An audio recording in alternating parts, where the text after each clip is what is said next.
Time for video games, dude. Oh, there we go. Push all the buttons. Hell yeah, man. Alright, no, you... Stop. Perfect. We got it, man.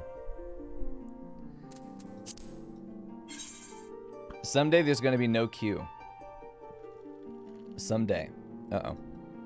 Don't show my chat. There are suckfucks in there. Don't do that.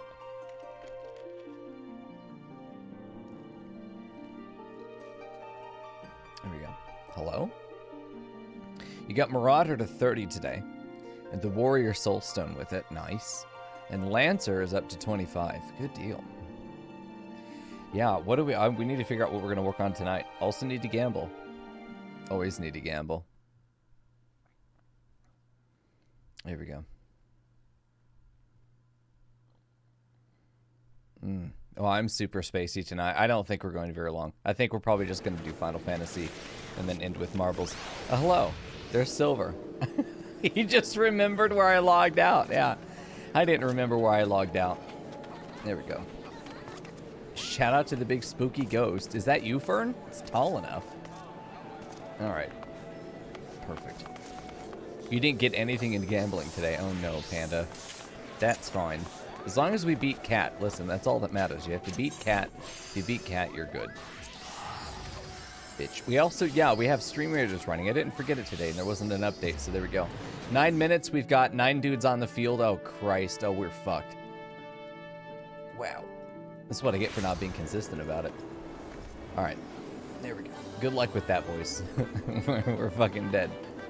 I can't wait for the Coco skin, man. It's going to be incredible. I got a preview from them about how it's going to look. The artist had made mock-ups. The head of one of them is perfect, and the body of the other is perfect. Just blend those two, and it is perfect. Exactly what I was hoping to see. All right, let's see if we can beat Cat. Has Cat done hers today? I thought 6, 7, 8 was good. You should preview what that will be if you do have all three. 6, 7, 8, I think it's up being, what, 24? No. Because the 7 goes over here and creates a 7, 8, 8. No. No, that doesn't... the 8 goes there and 7, 7, 7 for 21. I'll take a guaranteed 21 since there's no way to get a 1, 2, 3. Or a 7, 8, 9. I'll take a guaranteed 1,000. Bitch Cat. Ah, June, you started Arcanist. Nice, dude. Huh, okay, there's no 1, 2, 3 potential here. There is a 7, 8, 9 here. What is this, though? This is 9 plus 8. That makes it 17. 17 is only 180. I'm fucking yellow. Oh. What was the highest? There's 100. Everything's going to be bigger than what we had. Was there like 1,000 plus on the board? No. Biggest was 360. Which I think you could get twice. No. Yeah, 360 and 306 was it, but it's okay. This was the second one I was going to go for, potentially, because of the 9, but then I didn't count. It would have been shit if I'd done what I wanted to do it. All right, let's see. Oh boy, another 2. Okay, we'll go for the 7, 8, 9 since 1, 2, 3 is not possible. Fuck. Okay, what was on the table? I'm not going to be sad about getting over 1,000. It's just I'm not getting a bajillion. Not every board is going to have that high score, though. You know, some boards just literally will not get over... Yeah, 360 is the highest in the last 2 boards, so... You just sometimes don't have the option at all. But your goal isn't to get, like, the big one. Your goal is to get, like, the biggest one in each ticket, you know? You haven't gambled yet? Okay, listen, mine is 1,072 plus 119, so we'll just do, like, 1,300, I'm guessing. 1,250, maybe. Okay, so let's take a look today. Okay, let's take a look today at what we've got. We could do the first 3 job quests of Marauder, then do our roulette with me tanking, which is it sounds like a nightmare. I really don't want to tank. The more I look at it, the more I think about having to do a roulette as tank. I like the idea of these classes. I just don't like what their job is. We'll see. But that also means that if I don't care about these, then everything is up, or we go unlock Scholar. We could unlock Conjurer if we wanted to. It doesn't really matter if my goal is to be Sage. Then it doesn't really matter if I start Conjurer or Scholar, and I probably don't have to play any of them if it gets something to 70 at all. Even a DPS class I can play Sage, I'm pretty sure. Oh, Cat's in there. Let me go. Join Cat. Meow at Cat. Meow. I have the wrong ear holes. I don't know if you guys heard that, but I definitely didn't. Fucking cat. Alright, there we go. Meow. Meow. Oh, there's... We got him, boys! Alright. There we go. Okay, so I'm thinking, yeah, we unlock... now that Gladiator is done, I think that we can unlock Paladin. Theoretically, but even then, I don't really care about it. We'll see. Honestly, I think we MSQ tonight. I think we have several classes that we can use the MSQ on. Think about this is its level, let's see, 27. It's not that bad if we were to do some of these. We wouldn't even get level synced.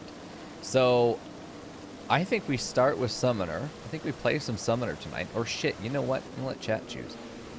I'm gonna let the chat pick. There we go. Nope, wrong browser. Your Discord is stuck on, by the way. Fuck you, cat. There we go. Thank you, baby. Alright, let me see. Probably I got 1800. Fugoat.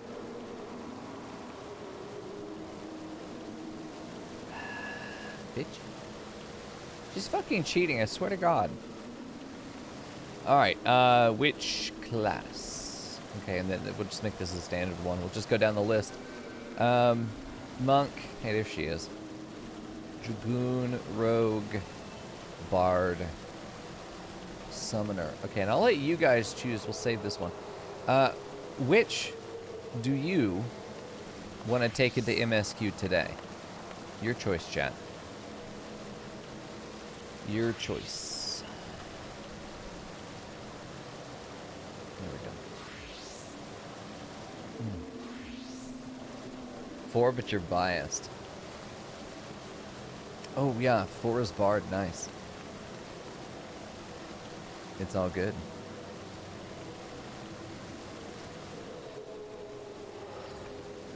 Here we go. Alright. Think we got the votes we're gonna get. And then it's gonna be Dragoon. Hell yeah, dude. Fucking Dragoon time. I'm ready. We haven't played Dragoon in a while. Since we got it, actually. Where's my boy? There he is. Okay. I do want to get some honest-to-God armor soon and then glam it to look even cuter. Oh, hello. Some friends are here. Okay, so it's time to go do this. Yeah. We're going to do a couple hours MSQ and then I think we're out of here tonight. Twinning? Yes, Dragoon friend. Listen, you look so much fucking cooler, though. Holy shit, Mr. Knives. Including your tail. You just need to, like, tie a little, you know, fishing knife or something, a little dagger on the end of your tail, and then you'll be full cosplay. It's the one thing you'd think would have all the blades on it, is your tail. The one thing you can articulate. But no. Alright, Quarry Mill. Is there a way that I can just teleport to Ul'dah? No, it's in Gridania, for fuck's sake. I could go all the way through Thanalan, but that's a nightmare. I do think his spear is a little bit more impressive than yours. Mine doesn't have a severe curve to it, so I don't know what your taste is. There we go. Sorry, Silver, it's the truth, though. Oh yeah, Mefred. Hello?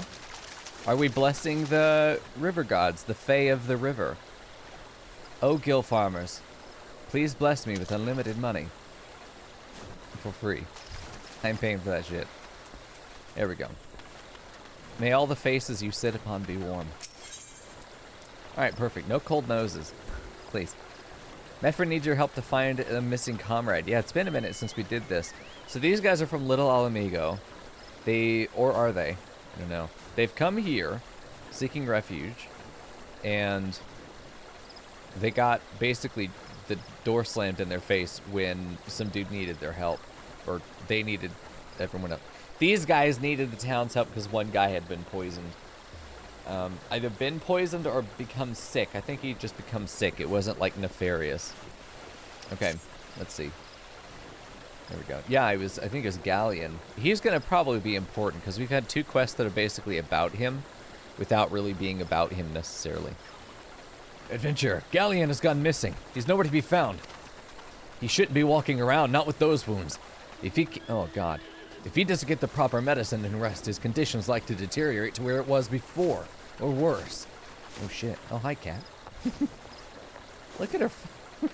Majestic as fuck on her tiny horse. She looks so big on her tiny horse. Nice. We need you to help us find him, and quickly. Start by asking Albreda. Might be the woman's seen something. We turn the camera around and find that that was a lie. Look at the Pegasus boys. Nice. Alright. Let's try and talk to... I feel like I've talked to this Albreda before. Shout out to Cat Mistress. Okay, hold on. We've got to move over somewhere. It's not far. It's right over here. Oh, you again. God, why are we talking to this lady again? Why are we doing that? We've already talked to her and she was useless.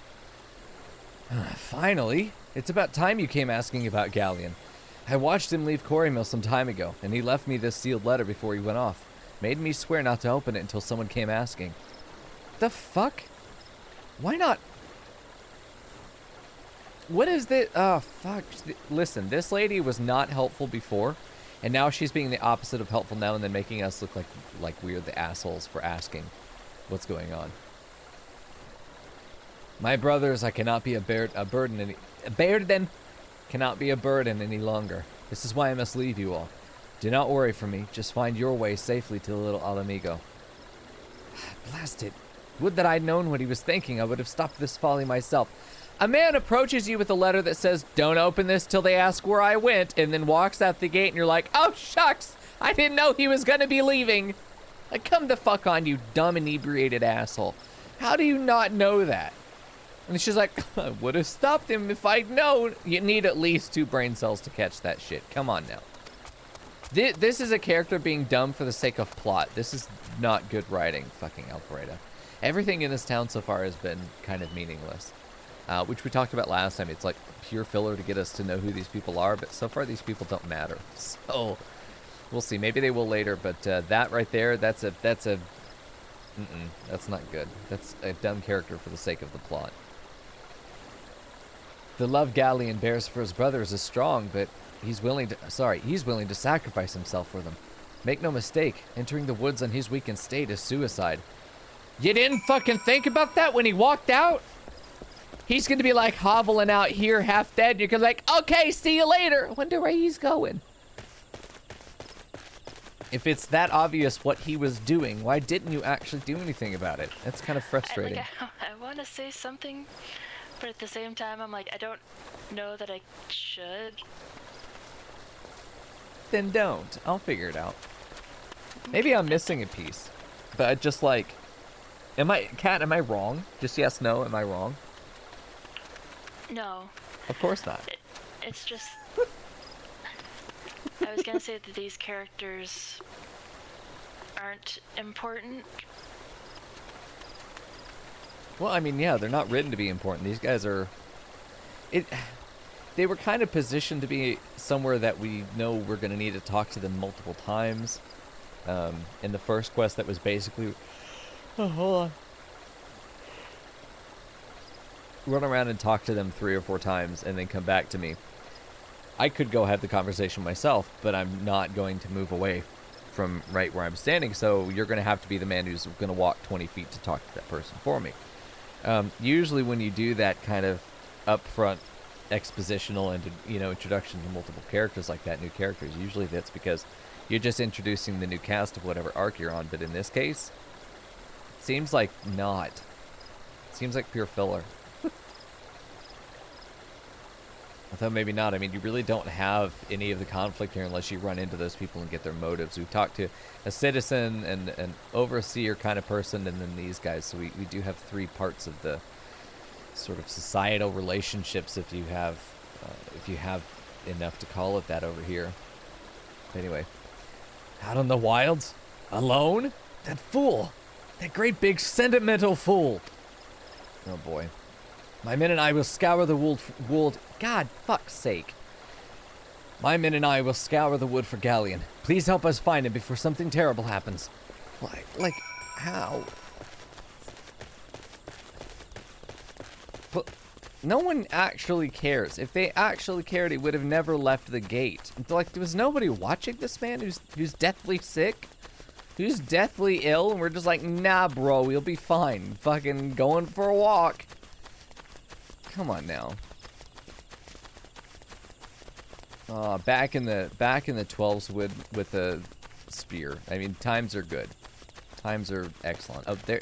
He didn't even get that far. Like, come on. Oh, fuck's sake, dude. He's gonna get his ass eaten by some level 45 bats. Okay, I'm not going in there. Watch out, a goblin. Nah, it's just a mill, dude. It's fine. He's cool. Oh, not a mill. Not cool. Do I have... oh, shit. Excuse me. Love that attack. Oh my god, these are so cute. They are. They're good boys, but some of them are also bad boys. There we go. This one also bad boy. he's so sad. Oh, fuck's sake. There we go.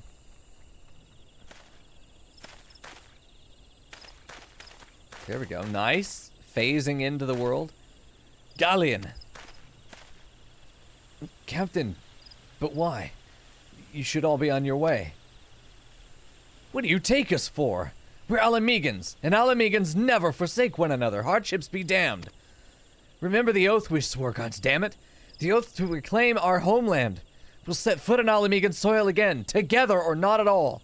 Do you understand me? Yes, sir. Good. Let us return to our brothers. Oh, don't even think that you'll get off lightly. As soon as you're healed, I'll give you such a thorough thrashing you'll wish you didn't find you. What? That's like beating your kid's ass when he runs away. Like, how dare you not love me? Smack. Frackle wants to be a tauntaun. I'm not surprised. I think Frackle would be very happy as a woodland creature. If you ever figure out how to, like, transmog yourself, let's both become deer and just run. But we'll know better. We'll be smarter than the average deer. We'll not throw ourselves in front of fucking cars. But otherwise, we'll just be like pretty forest dogs. It'd be great. Anyway, that's my offer. I can't thank you enough for saving Galleon. I'll see you back at Quarry Mill. Okay, goodbye.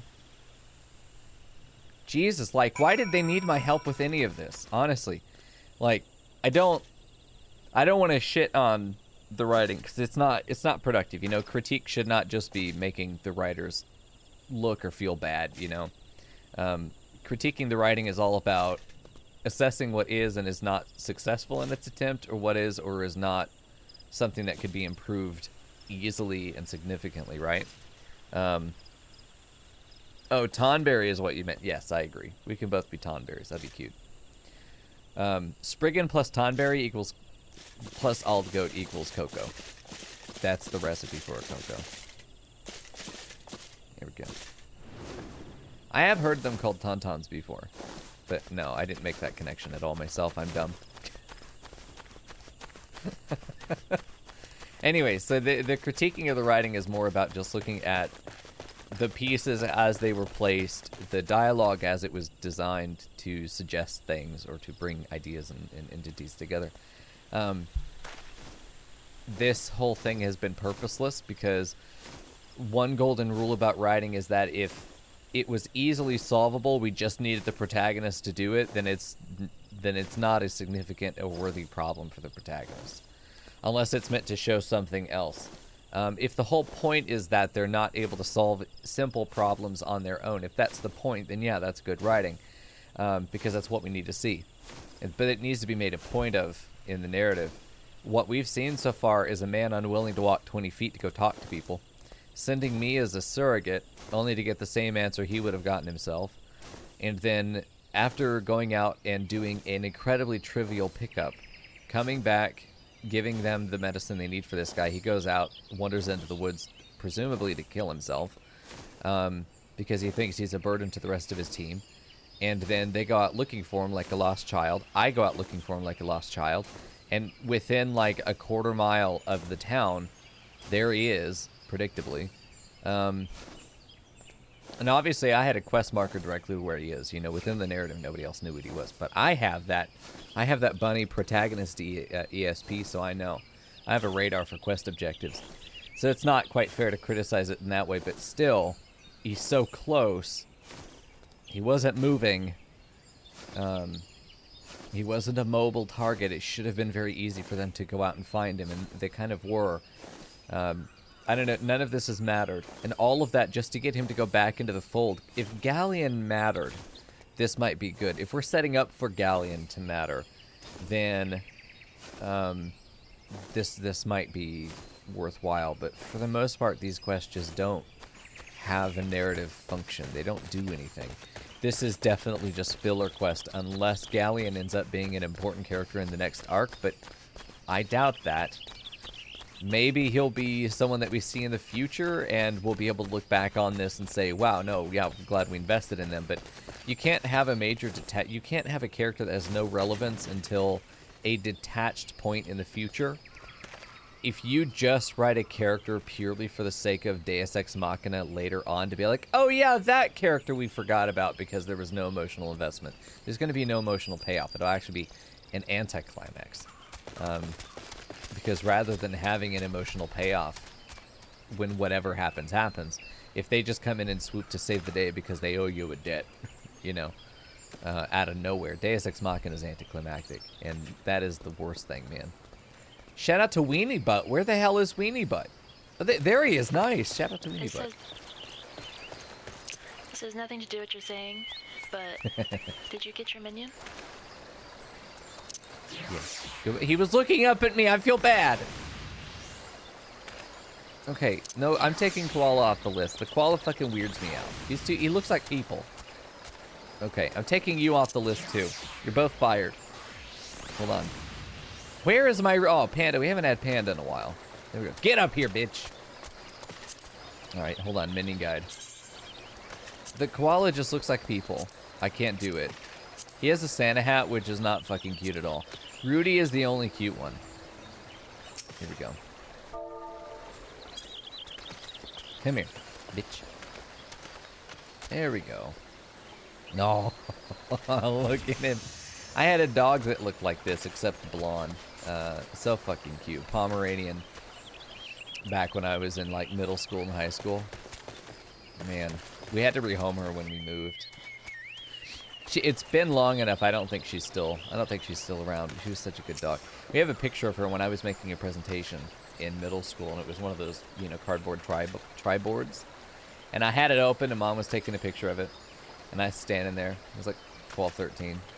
And then we didn't know this at the time, but when we looked at the picture later, or when Mom did, she noticed that the dog... Like, here's the bottom corner of the board as it was sitting on the floor. The dog was there biting the corner of it just like this. You could just see the top of her head like that, just biting the shit out of the corner of my presentation board. Oh, so good. I need to find the picture so you can see. It's hilarious. We didn't see it until we'd already printed the picture. It's so good. It's one of my favorites. Oh, excellent. Anyway. Galleon's expected to make a full recovery. We'll linger here till he's strong enough to take the road again. As much as I mislike this place, beggars can't be choosers. You know, ever since before people knew how to build cities, they knew how to build sleds that could carry the wounded in a way that allowed them to continue marching. Welcome back, Weenie Butt. Fucking Weenie Butt. What a great name. I don't know. It's once again, they're unable to solve very simple problems that have very simple solutions. It's frustrating. It's frustrating to see this because it's sort of insulting to the character, and it's insulting to the reader that every time you write something, there's the presumption that the audience should be made to care, that the audience is expected to care. when you hand us trivial bullshit and then tell us to care about it, that can be seen as insulting. And to me, I know it's not the intention, right? But it's like, this is a waste of time to care about this. This is the kind of thing that erodes a player's investment in the overall story or their trust in the writers to deliver. Even though this clearly doesn't matter, so I don't blame them. You know, this isn't like an actual main character arc. This isn't something that's truly important. This is like a transition period between some areas. That's fine. It's going to happen. But man, this is an example of sort of the lower end of the writing that we've seen. Right up there with the Lancers Guild, but not quite that bad. It's not as bad as, you know... Please keep going. The antagonist is correct. Keep going what? I mean, don't let it put you off and quit. Oh no, why would it? There we go. Now that things are relatively settled, I seem to recall the meme is that you either quit an ARR or you live long enough to become a walking billboard. Oh, I see. No quitting. We're gonna see this fucker through. There we go. Oh.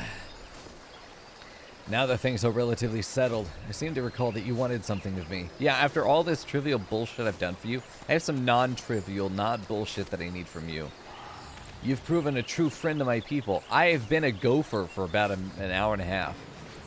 Ask me anything and it's yours, so long as it's mine to give. The cooperation of the people of Little Mhigo. That's all? Far be it for me to question your desires, of course. Very well. I'll provide you with a letter to show to oh god, Gundabald. Yeah, I forgot about this. The whole point was just to get a letter of recommendation from him. So this really did need to be short-ended, trivial bullshit. It was sort of... Sometimes plots do this. It's not... This is a MacGuffin plot. For those of you who don't know, MacGuffin is just a filler of literally any object that's needed to advance the plot. For no reason other than it's needed to advance the plot. This is the plot line we've been doing. And then here's what we've just done. A big circle to get back to where we were so that we can move forward. This ends up being something where I would say all of this needs to be cut. Just cut it right there and just find some other way to do this. Or find some other way to do this. Where there's some kind of hiccup. There's some big problem. We solve that problem, and in that we get the path forward. The solution to this problem ends up being the one to move forward as well. If you just have this loop that does like that, it just ends up feeling meaningless. Everything we've done here is purposeless outside of advancing the plot, which we are not going to have any emotional investment with. There we go. So there's that. There's my structural analysis. Because even he is saying that's all you wanted. Like he's dismissing the importance of what we've just done in a questline that is not important at all. So it just kind of rubs our nose in it. The old bear was my mentor when I first joined the Resistance. He is intimidating to those that don't know him, but he cares for his own. I've no doubt that he will do all in his power to aid you. You seem incredibly easy to win over. Literally any assistant would be capable of completing those jobs. Literally the man next to you. Why is Firemoon just standing here when he is clearly capable of doing everything you need to do? I don't know. Where's Rian? I need a question answered. Oh. He's eye candy? I suppose that's why he's there, true. Yeah, that must be the answer. And it does work. They are juicy boys. Alright, come highly recommended. I'm going to come wherever I want. You can't tell me what to do. It's my come. Alright, there we go. Ulda. And then we'll run out because the extra 150 gil, I kind of just like giving the opportunity to ride the minion around. Hey, Rapat, good to see you, man. Good to see you, friend. You got a gifty sub at the beginning of the stream. Enjoy the emotes, my friend. We gotta run a long fucking way to get there, though, unfortunately. Well, hold on. Primus Pork? Is it? I can never know. I think it's porcine, if you were to say that word. Primus Porcinus? He's so fucking edgy. What a precious boy. Look at him. Absolutely sings in an emo band. Has to. There's no way around it. There's no way around it. Mico just goes around and pets potatoes. I do. I hope it's super condescending too. I want to like loom over them and just be like, oh, look how cute you are, and just like ruffle their hair and then run off. There we go. That's what I want. Who's this man? Last name Cully. An actual name? Yeah. Unfortunate. Pet, not punt. They love head pats? Oh, shit. Okay. Suppose I could, like, head ruffle. And then, like, just tap their shin with my shoe. Just let them know. Just remind them the absolute altitude of my dick that could be achieved. Jesus Christ. The altitude that they could achieve if they... if I were to swing. Fuck's sake. Fuck you, cat. Was that you? Foo goat. Thanks for the biddies. Need to find the eat button. Do we have one? The accusations. Wow. Literally a question. Don't play defensive, bitch. My dodo will hunt you down. It was a cat. Look at that. Can't just fucking be go in chat and be like, I plead the fifth. You can't even count to 5, motherfucker. You can't plead the fifth, Coco. You don't know. There we go. I've got like 3 different designs. Speaking of Coco shit posting, I've got like 3 different little shit posts that I want to do for Coco plus Spriggans. Just hanging out, causing trouble. Coco shows his knife to a Spriggan who's like, "Aw!" Oh, that'd be so cute. Spriggan showing Coco rock and he's like, "Aw!" Oh, it'd be great. I fucking love them. They're so good. Coco using hair ties and popsicle sticks to get his ears to stick up. That'd be cute. This is all good, man. Was that fucking... Was that Wiggly Butts over there? What's his name? Oh, Weenie Butt. There we go. Fucking Weenie Butt. Such a good name, dude. There we go. Oh, fuck. I'm sorry, Don. Look at him. It's like an emo Don.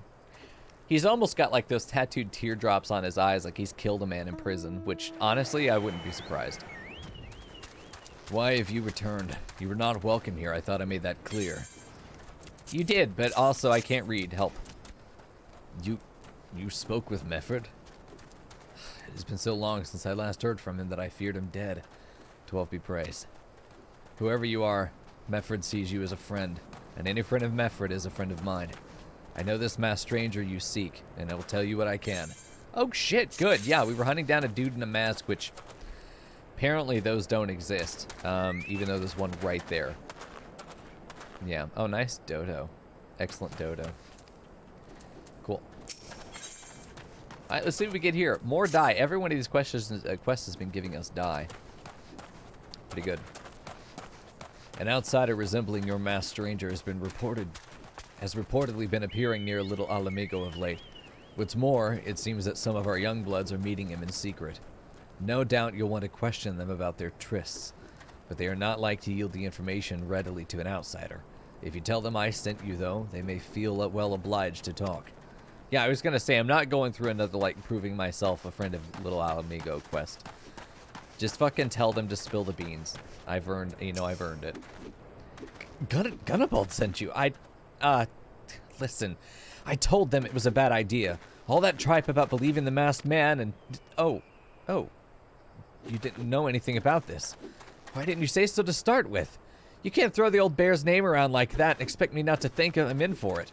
Oh shit, yeah, he kind of does have a reputation of being a hard ass. Good. Here we go. A masked man? No idea what you're talking about. I ain't done nothing wrong, so leave me be. Very helpful. Fuck you. Well, if he doesn't know, then that's fine. I won't bother him. However, surely someone does. We'll get, like, pieces. So clearly he's been coming around to, like, poaching the little Almigans. To go join them for something. I mean, they're refugees. These are a vulnerable people. These are the kind of people who will be preyed upon by cultists and door-to-door salesmen, you know? fucking army recruiters and stuff like that. These are the people that won't have an opportunity to say no to a deal that's a little better than whatever they're dealing with now. Because, like, a guaranteed... Okay, listen, if my current life situation, on a scale from 1 to 5, 1 is, like, could not be worse, 5 is could not be better, okay? If my current life situation is a 2, okay? Someone comes around giving me a guarantee of a 3, but I'll never have a 4 or a 5. I think a lot of people will take that guaranteed 3. Refugees tend to be in, like, the 1 to 1.5 to 2 range. They're in not necessarily 2, right? So when someone comes around offering them slightly better than they have as a guarantee, but it's going to still be shit, it's just less shit than it is now, people will be more willing to take that when normally they wouldn't if they were secure and provided for and stable. These people have none of those things. Stability, security, nothing. So any kind of recruiter picking up, you know, anything like that is going to be pretty effective in here, depending on how unified they are to each other. Because if they have strong solidarity as refugees that are going to stay together, which usually doesn't exist. In the real world, that doesn't happen for the most part. You'll have pockets of people within a refugee group that will want to stay together, but they also may not always have the choice of staying together, which is terrible. But people being displaced by force or, you know, natural force or by man-made force of, you know, like conquering and stuff, or if it's a hurricane that's displaced a population of refugees. This is what happened with Katrina in the U.S. Hurricane Katrina displaced a whole population of people from Louisiana, and here in Texas we still have a lot of Louisiana people who never went back, and I don't blame them for doing that, but they ended up having to live somewhere else by force because of that. Hopefully still with their families, but, you know, not everybody. Displaced peoples is always ends up, if you look at history, conquered lands, displaced peoples, what was the word? Human deportation is also one, where sometimes, especially in ancient times, like we're talking 1000 plus BC, conquered people would often either just be conscripted, enslaved, or otherwise forced out of the conquered land because this is our land now, says the conquerors. So anyone who happened to live there is going to get slaughtered, enslaved, conscripted into the army, which is just enslaved and slaughtered. You know, any combination of those things. The land is taken, the people are not necessary. Hey, Nistus. So, man, you run into a lot of examples of real world human displacement in that way. So I always kind of have a big interest in fucking meow. I always have an interest in games when they show things like that. Human displacement is something that always catches my eye. And if they handle that in a way that is realistic and meaningful, I'm always going to be interested in that. It's not like you have to be realistic in order to be good writing. Fantasy exists for a reason. But even then, you have to stick to the rules of your world. So I'm very curious to see how they're sticking to the rules of this world and how they're establishing those. Sort of the fate of refugees in this world seems to be pretty bleak, especially if they've landed in Ul'dah for whatever reason they came here. Not that they have a lot of good options. Honestly, though, if I was a refugee, I'd go to Limsa. I would, honest to God, just go to Limsa, because I think that being put on a boat and having a guaranteed, you know, maybe that's what your 3 out of 5 guarantee is becoming a sailor, you know, joining the Navy there, joining the Marauders. I feel like there are options for you. I will say, I think the displacement to Ul'dah is geographical, mostly. Because Ul'dah is closest to Mhigo. Okay. So I must have misunderstood, because I thought that this refugee camp was Mhigo, not that these are the Alamigan people, which is very different. So I must have misunderstood that earlier, because I thought this was just like ragtag refugees from all over the place, and now they have come to a place known now as Little Mhigo. Or maybe this is Little Mhigo, but these are the Alamigans from not Little Mhigo. Hey, Tyvox. Hey, Tyvox Yeah. _ You and me are gonna be best friends forever. Modic. Hey, Tyvox, my dick. Good to see you, man. 237, 31 months. Yeah, no. No, I think that's exactly what it is, and I'm both wrong and right in not realizing that it's basically Little China, Little Havana. You know, this is the ethnic center for the refugees of that culture. Yeah. But anyway, yeah, we'll probably see more about this in the future, I hope. Yeah. Right, gotcha, Rapak.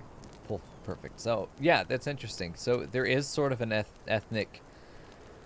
There's an ethnic and national binding to these people that is going to increase their unity.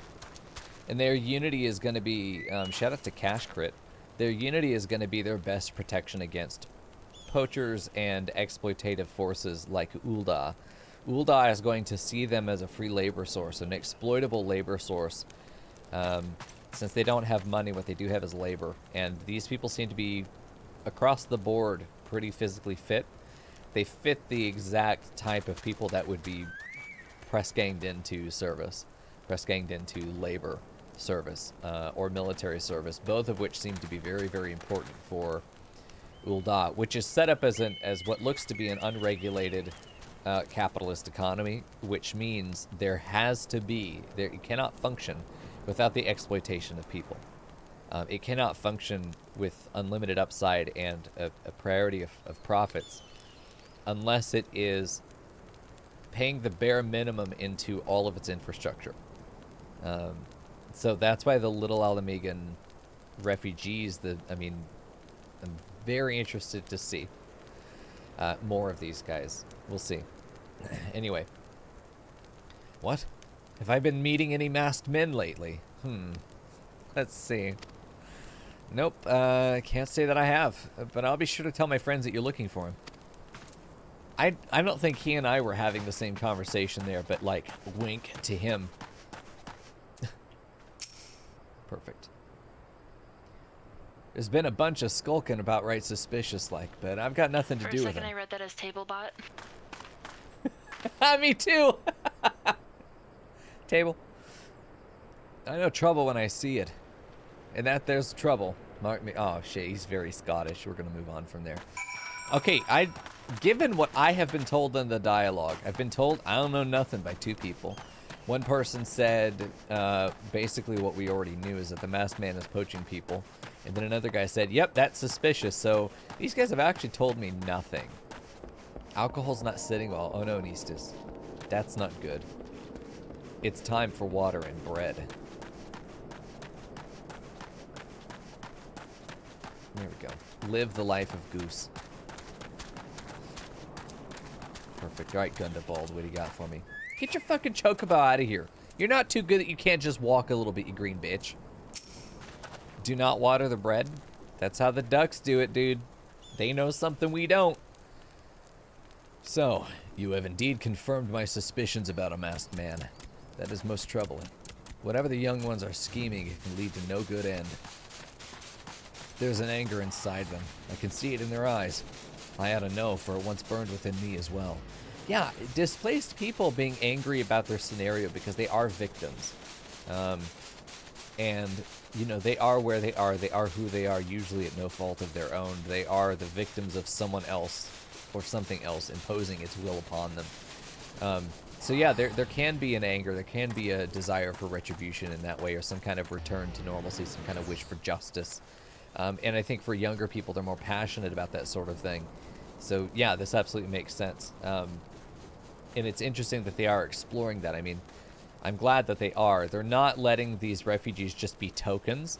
They really are exploring the issues that these guys face, which is nice. They're not just letting it be sort of like refugees, by the way, but also here you go, here's all the plot devices you need, and move on. You know, they really are letting us sit with these guys for a minute, which is nice. We're getting to see some of these themes.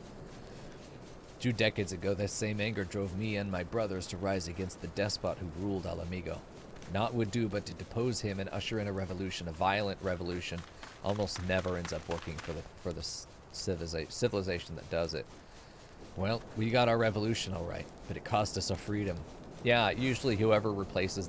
A power vacuum is never a good thing, because it's an opening for someone often worse to go in with all the knowledge of what was working before and then how to become more extreme, how to do it better. You learn from the failure of the despot before you and they become just a better tyrant. It's how you raise good tyrants is by violent revolution.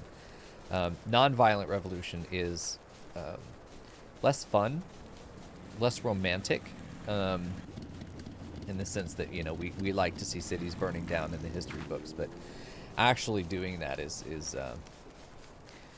it's often more destructive than it is constructive. But sometimes some buildings may need to be burned in order to send a message that peace is an option. It is not the only option, which I think some people may need to be reminded of from time to time, just on like a societal scale. You know, people get comfortable with things being sort of a certain way. This is the people that get mad about protests because, like, well, you're going to make me late for work. Like, I'm sorry, you're going to be late for work today, but clearly what they're protesting is a greater suffering than you being late for work. And maybe what they're protesting has a lot to do with why you being late to work is such a horrible thing to happen to you. You know? Inconveniencing the status quo is the point of protesting.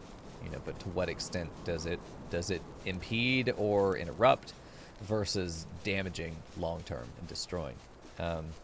We'll have to see. Things are becoming so nefarious in the real world politics these days that, you know, every single group has bad faith actors from the other side trying to make the whole thing get shut down. So, like, nothing can really happen and truth doesn't exist anymore. It's really fucking sad. We'll have to see what happens. But anyway, let's talk about video games. Oh shit, I didn't read that. You did probably. Blinded by our hate, we didn't realize that we had been dancing to the Empire's tune. And by the time we did, it was too late. All Mhigo had fallen. Yeah, it wouldn't be surprising to me to pull an old, you know, fucking CIA, lead a coup in a foreign nation so that you can fill that power vacuum yourself.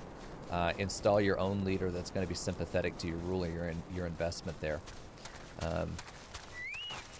An empire would absolutely do that because an empire does not have any ethics apart from conquering. It does not matter. The methodology does not matter.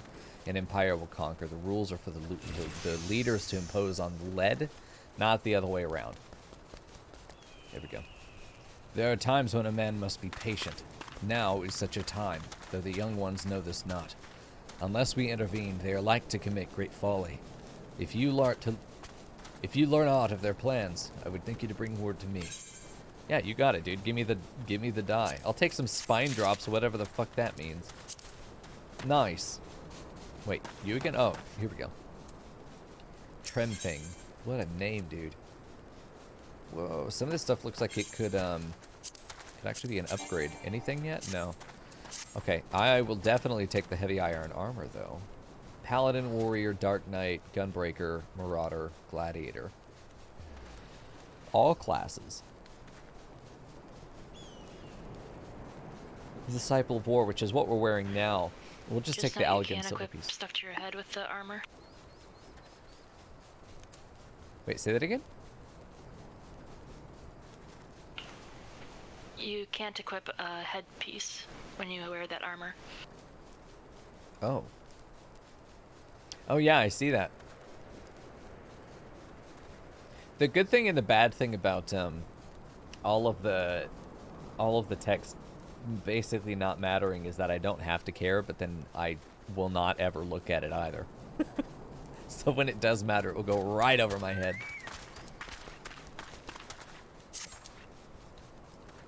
Hey, Adventure, you done talking with the old bear? Got a message from me from Wilred.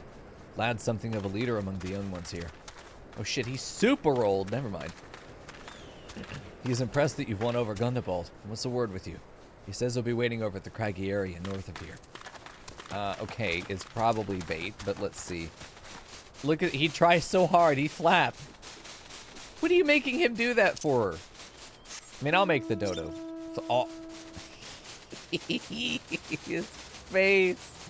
Oh, he just makes me smile every time. He's so good. Oh, I need to go the other way. He's doing his best. He works so fucking hard, dude. Give him a break. Precious.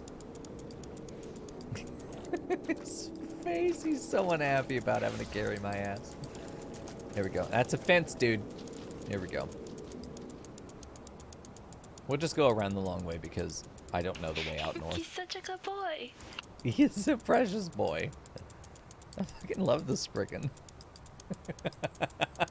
I knew the first time I saw this it would be my favorite mount, but man. Mew Mew, where are you going? I'm going around the mountain, bitch! When she comes!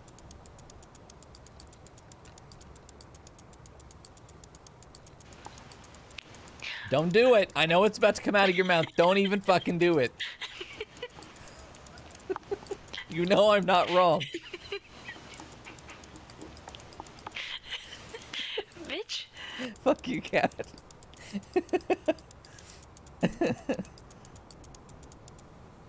We've done it. Okay, cat. She's got such a good laugh. Alright, Wilred. Here we go.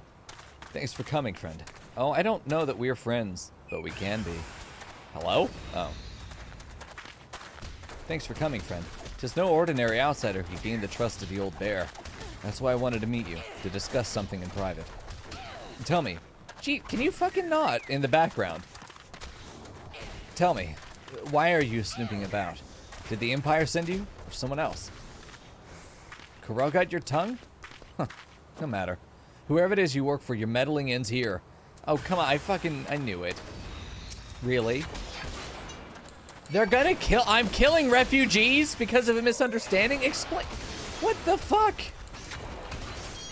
I love the delivery, Chocobo. Adorable. This is fucked up. This right here is fucked up. They're not actually dead. Okay, they're not actually dead, they're just wounded. They know about that, but man, you're stronger than you look. Yeah, it's the panda. It gives me unlimited HP. This changes nothing. Threaten us, beat us bloody all you like, but nothing short of death can make us give up our fight. We're going to obtain the power to bring down the Empire, and with it, we'll reclaim our homeland. I would like the power to bring down the Empire. Give it to me. And then everyone wins. That's interesting. I really like that the refugees were not just a token backdrop to sort of Ulda's world building, which is not how it was presented, but definitely was a route it could have gone from its presentation. Because the first time I think I really saw that we were told there were refugees, you know, that we were told what this is out here, was Raubon's speech. And then I'm really interested for getting to see how much they really let us pursue these things. Let's avoid spoilers in the chat, please. Appreciate it. Not knowing allows me to do predictive analysis. Any little hint or thing you say is probably going to be enough for me to figure things out because I'm smart enough to do that. And then we can't do predictive analysis if I know. We can only do a structural analysis at that point, so it kind of cuts out the analytical capacity. There we go. Alright, Gundabald, what do you got, dude? Attacked by Wilred and his cronies. That they would go to such lengths for the sake of this plan of theirs. Oh, look at him. Fucking adorable little mushroom boy. Left to their own devices, the young fools are like to harm others, if not themselves. We must uncover their agenda and put an end to this madness. Okie dokie. I'm just gonna take the cash. Okay, Gundabald, what do you got? Yeah, this guy, yeah. I mean, he's probably gonna be, because this whole thing here is that we're gonna get a lead, right, into something that we can use against the Empire here. But we're gonna probably learn what he knows and then use it ourselves, but for the right reason, you know, or the right way. Wilred mentioned obtaining the power to bring down the Empire. Of what power could he be speaking? Oh shit. Gundabald. Is it you? Lord Liana, God's preserve, what happened? Shit, she's walking pretty fine for someone to look like they're gonna be fucking dying. I was out foraging when the corpse brigade came. They took me to their hideout and they... Oh shit, oh no. Oh no. They said that I suffer because I cling to hope? Oh come on, Fern wrote this. Is it wrong to dream of home? Is it wrong to call ourselves Alamegans? No. Do not heed such poisonous notions, child. Our dreams are what sustain us. Be strong. I swear to you, those villains will answer for their crimes in due time. But tell me, does anyone else know of this? Wilred. He saw me outside. He was so angry. Yeah, that's probably going to be the inciting incident for him. I must tend to Bertliana. In the meantime, I need you to find out what the young ones make of this. I fear that they may do something rash. Yeah, they're going to have to. There's no way that they don't now, right? This is the thing that will spur them on. Probably on purpose. Like, we got to think that it's possible that the Empire is playing both sides here. I wouldn't be surprised. I don't think they're going this way, but this is how this would act in real life if you were doing a divide and conquer sort of infiltration strategy.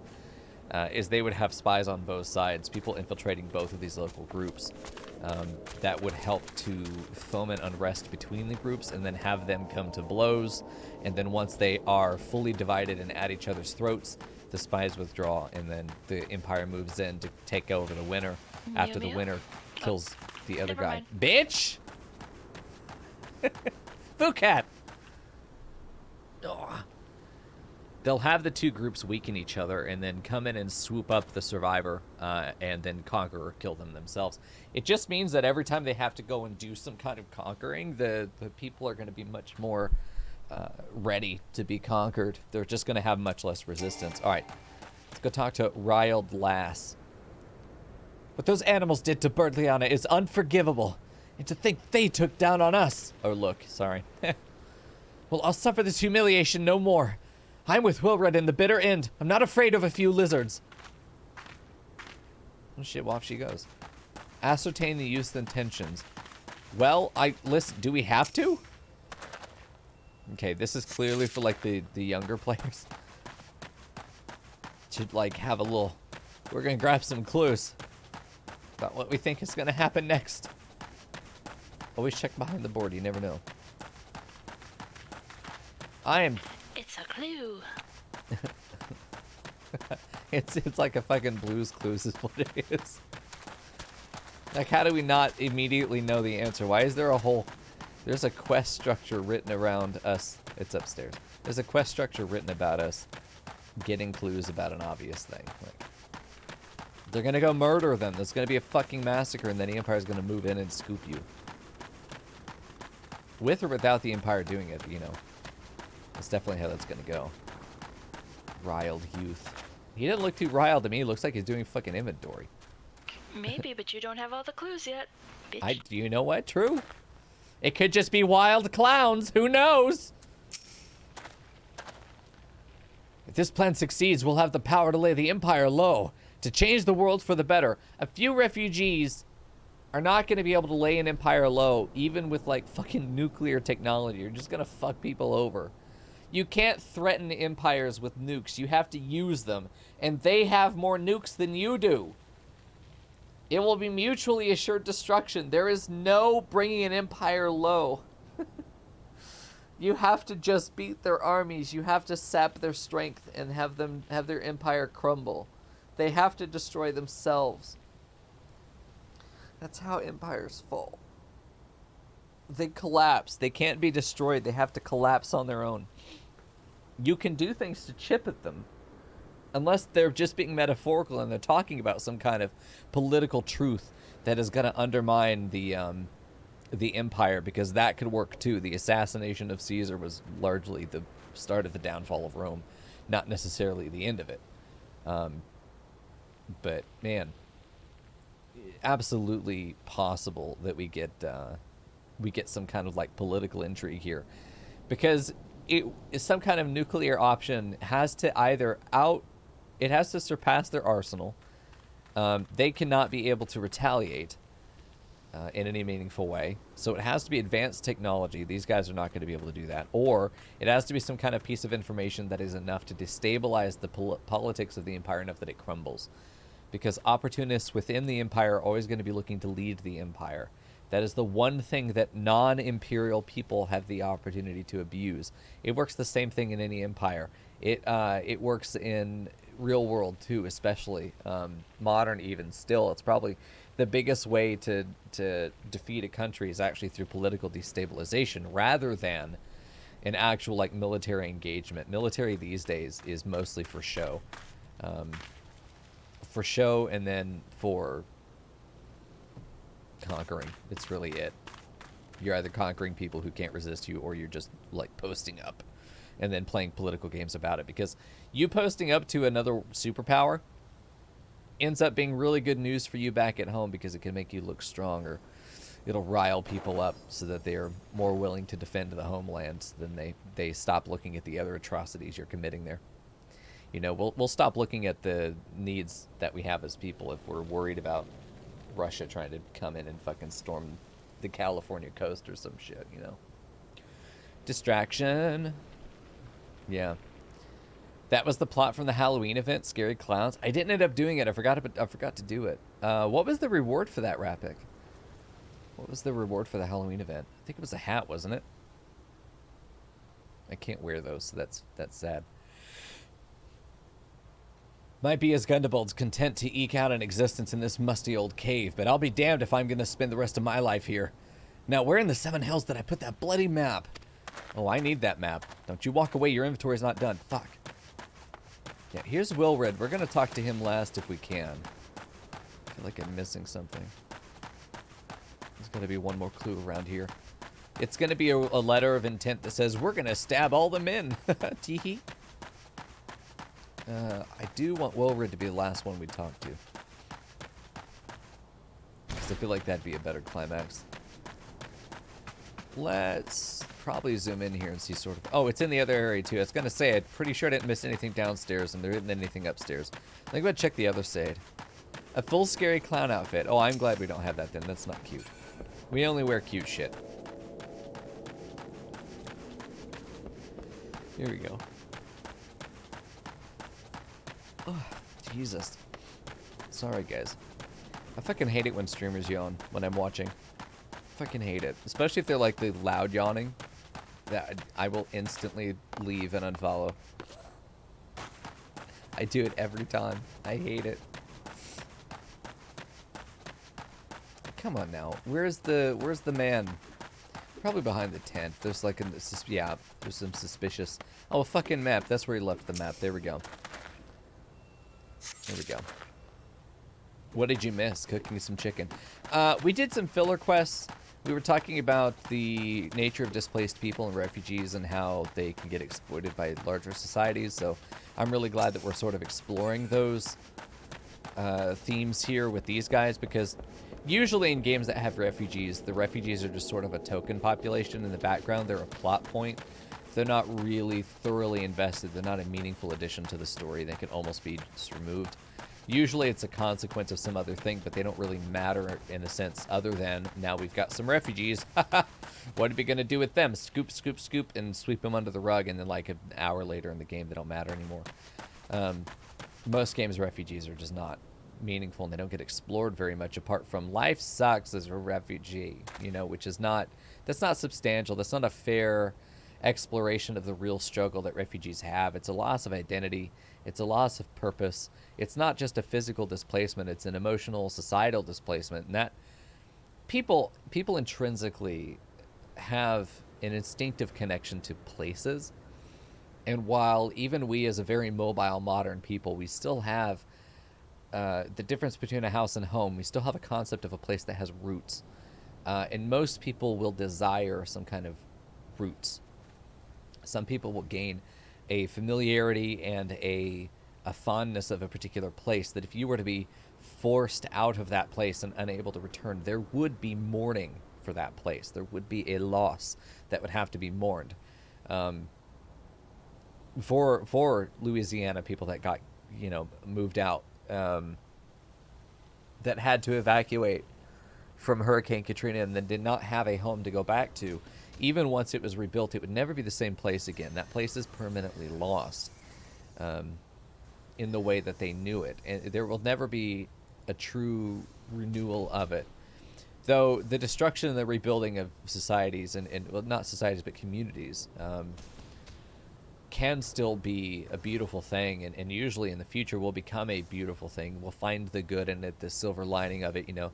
Not that Hurricane Katrina would ever be called a good thing, but that there can be good that comes of it in any number of things that we make of it. You know, the forest that grows from the ashes kind of thing is more fertile than what was there, than what burned down, so to say. You know, and humans are really good. There's one thing we do very well, and it's build. We're very good at building. We're good at construction. We're good at development. We're good at making things.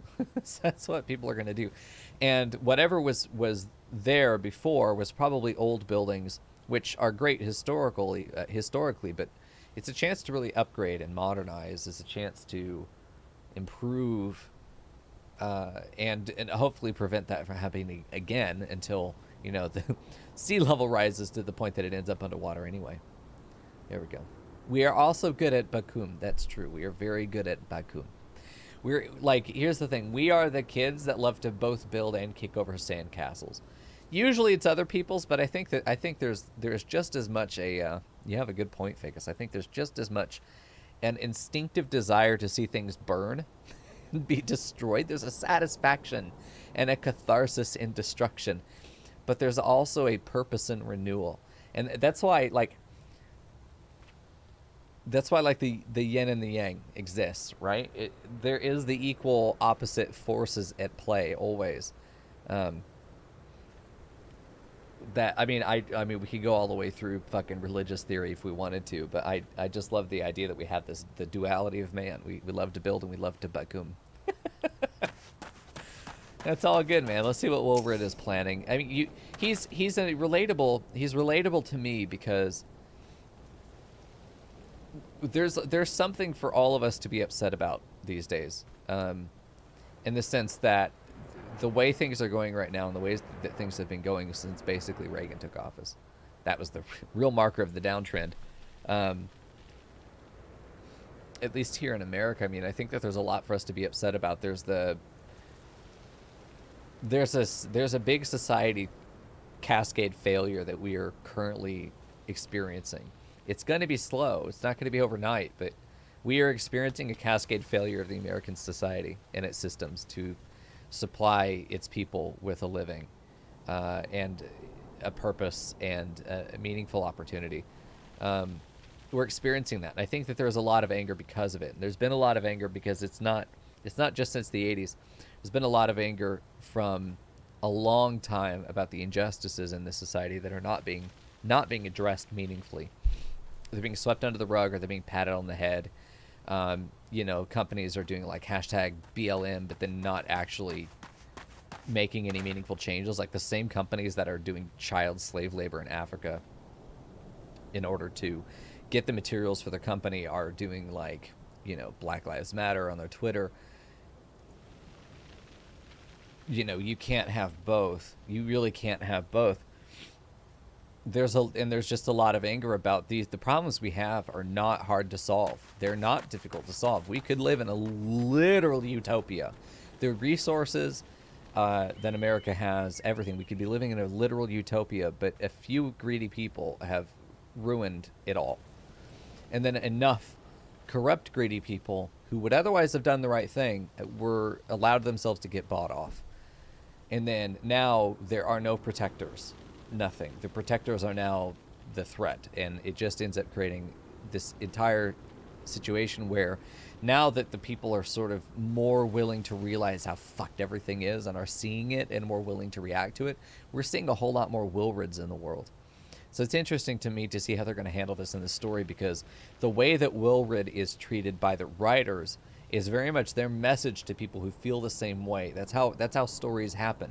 It's meant to help pass wisdom to people by showing them this is a situation that could happen, could exist. If you ever find yourself in a similar situation, the story is written to pass a moral judgment on those actions. That's why tragedies and comedies exist. Again, comedies, not meaning haha funny. Comedies in the classical sense, meaning things are okay in the end. Where like there are stories where they're very serious dramas and they don't make you laugh probably the entire thing, but they are comedies technically. Not this, the modern sense of comedy obviously is laughing, right? But when I do it as part of analysis, we're talking about it is either A, tragedy, B, comedy. It's one of the others. And it all comes down to, in the end, was the protagonist, or were the protagonists, plural, scrutinized and punished for their decisions? Did they make the right decisions? Ultimately is the question that's being answered. Did the protagonists make the right decisions, or did they not? A tragedy is they made the wrong choices. So, are Titans tragedy or comedy? Comedy, across the board. I promise. Because comedy, the whole thing about it is it only talks about the ending. Nothing else matters in the definition of comedy or tragedy except the ending. And Titans are often tragic. They explore tragedy. But ultimately they're a comedy. Well, I write comedy because I think people need hope. I think people need to see that things can be okay. But I don't write comedy because it needs to be a happy ending. I write comedy because I believe that the right decisions will ultimately get made, no matter how much suffering has to happen in between A and B. B will always end up being all right.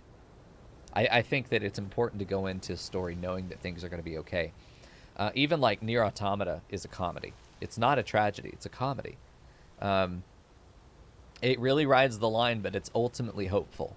And I think that that's important to know going in, that everything is going to be okay. I think that there needs to be a little bit of that trust. Not knowing if it's going to be tragic or comedic, I think is not necessarily weak writing, but there's a reason that Shakespearean plays were known when they were written, when they were presented, they told you at the beginning of the play, this is a tragedy or this is a comedy. Every single play opened with something to that effect, telling the audience you're about to have a bad time. I think it's important to give those expectations, because if you're expecting a comedy and get a tragedy, that fucking hurts. If you're expecting a tragedy and get a comedy, you can feel ripped off of your emotional catharsis. So Titans, always comedy. But it doesn't mean that we won't have a lot of tragedy along the way. And I think a good mix of both is what makes a really compelling story. So I know you were memeing, but like I want to talk about it. Give Titans, please. Yeah, Vegas, it's kind of like that. You just hurt me so much. But in the end, it's going to be good. All right. Anyway, so yeah, I'm excited to see how they handle Wilred, because he is the composite for all of us, right, who are frustrated with the society we live in. He is one potential response, which is violence. And expectedly, he should be proven wrong, right? But to what degree is he punished? Yeah. Yeah, I also agree that it's important to note that the way the language behaves now is not the same as it was. Yeah, so I can't say that writing, I write comedy in that way. I wouldn't say that outside the context, of course, of having explained what that means. I wouldn't say that I write comedy, because if you look at any of my writing, it will make you laugh, but it's not why you're there. You're there to cry. You're there to cry. You're there to cry and then smile and be like, the whole time. Yeah. The classical definition of comedy versus the modern. Today we don't have a word to encompass a story that has a happy ending. We just say it has a happy ending. It's a whole phrase. Because even comedies can be tragic. I mean, there are a number of them that you'll be laughing the entire movie, and then it'll end and you'll just go, oh. God, yeah. There are a few of them. I think Bruce Almighty is that way, isn't it? Bruce Almighty, I haven't watched that movie since I was in, middle school? Jesus. Anyway, yeah, I think Bruce Almighty ended up being a tragedy. One of the funniest movies, tragedy. Because funny and comedy, I wish we could separate those definitions. And that's why I talk about the classical definitions, because to me, I think we need a word for a story that ends, that's okay in the end. We need a word for that to be able to describe it, regardless of its genre. It does or it does not end okay. We have a word, tragedy. We don't have like an anti-tragedy. We don't. Comedy is the word, but it's been changed. Yeah, there's a lot of stuff that ends up being tragic in the end, because, I don't know, I feel like, I don't know. I think it was popular for a while for there to be like the serious, sober ending to sort of the comedy, the source of comedy in the story is the actual haha comedy. The source of it is people being ironic and people sort of being crazy and doing what we all want to do and laughing about it when there really aren't consequences. And then there's the snap back to reality with all the consequences showing up, which definitely happens in Bruce Almighty. There's the moment where God is like, no, bitch, can't do that. Or he's done everything he can to get the one thing he wants, and he can't because even God can't make you love him because those fucking atheists exist, you know? Which I always found to be kind of a pedantic, and like the bad pedantic kind of concept. I don't know. I don't want to get into a theological discussion around that, but it's fucking frustrating. Anyway, Bruce Almighty is the only comedy I know that it's actually a tragedy that I can name off the top of my head because I don't watch a lot of movies. I want to. Oh God, what's that? I want to watch the Godfather trilogy. I've wanted to watch that for a while, but I don't know where to watch it. I've never watched it. I've always wanted to, but I feel like now's a good time for me to just sit down and watch one every day because I've been trying to watch a documentary every week. One documentary every week. Right now I'm watching one about the Assyrian population. There's a new history channel on YouTube that is like the History Channel, except that it actually discusses history and not fucking racist rednecks going duck hunting and shit like that. So is Coco God? No. Coco is the embodiment of Gen X, Millennial, and Gen Y people who are fucking sick of this shit. That's what Coco is. He is, I am no longer at my wage slave job. I am home. It's time for video games and no pants and just fucking enjoying my life for a minute, maybe. He is all of us if we lived in a functioning society. A little hedonist is what he is. Enjoying life. That's really what he's about. That's his whole character. No. Is he God? No. He's free. That's what he is. Almighty Rhalgr, Lord of Destruction, we implore you, lend us your strength and put an end to the suffering of your people. Here to interfere again. Well, you're too late. Our plan is already in motion. Once we have the crystals, our enemies will pay for their crimes, and no one will dare oppress us ever again. Okie dokie. There we go.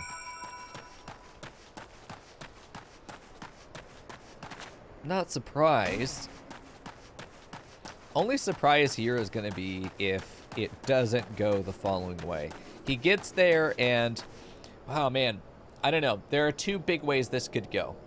This is either going to be we narrowly avoided disaster, but we learned something valuable in the process that I can use to then take that as a lead into the next quest, right? Or we ran headlong into disaster and went as badly as it possibly could have. There's no in between. It's either going to be completely nothing, everything is okay. It's going to go as badly as possible. That guy's super fucking dead. Maybe even Gundabald as well. Maybe... well, no, because Gundabald is still standing here. I have a feeling that because of game mechanics, I don't think Gundabald's character will disappear from the world, so he probably lives, but you know who's not here? As far as I know, and maybe he is, but I don't know. That young man is going to lead this resistance, doesn't actually have a place to stand around in here. So I suspect that he is a character that's added for the sake of being able to be removed.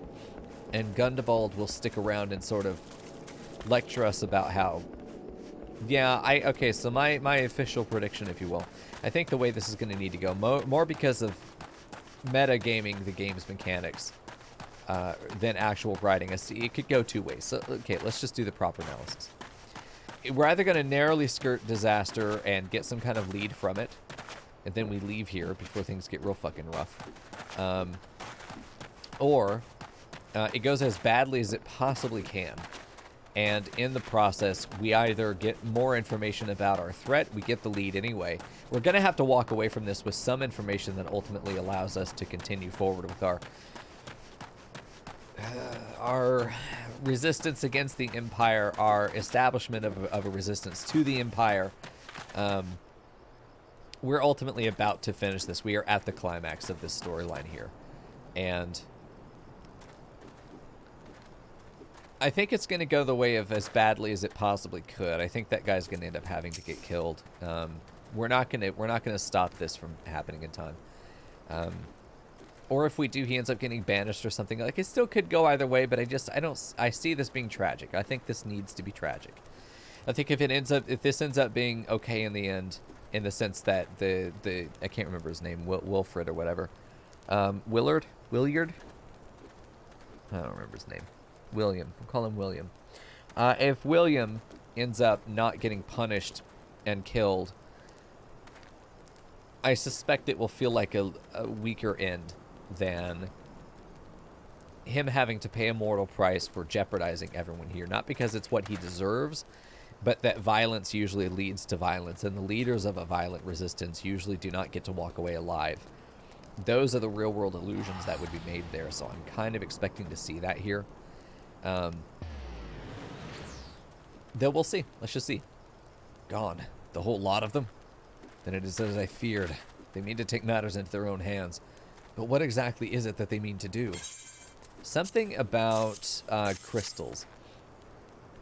What's this? A hunting knife and a map of Zanrak. Wait, you said Wilfred spoke of crystals, did you not? Yep, I did. But they couldn't possibly mean to.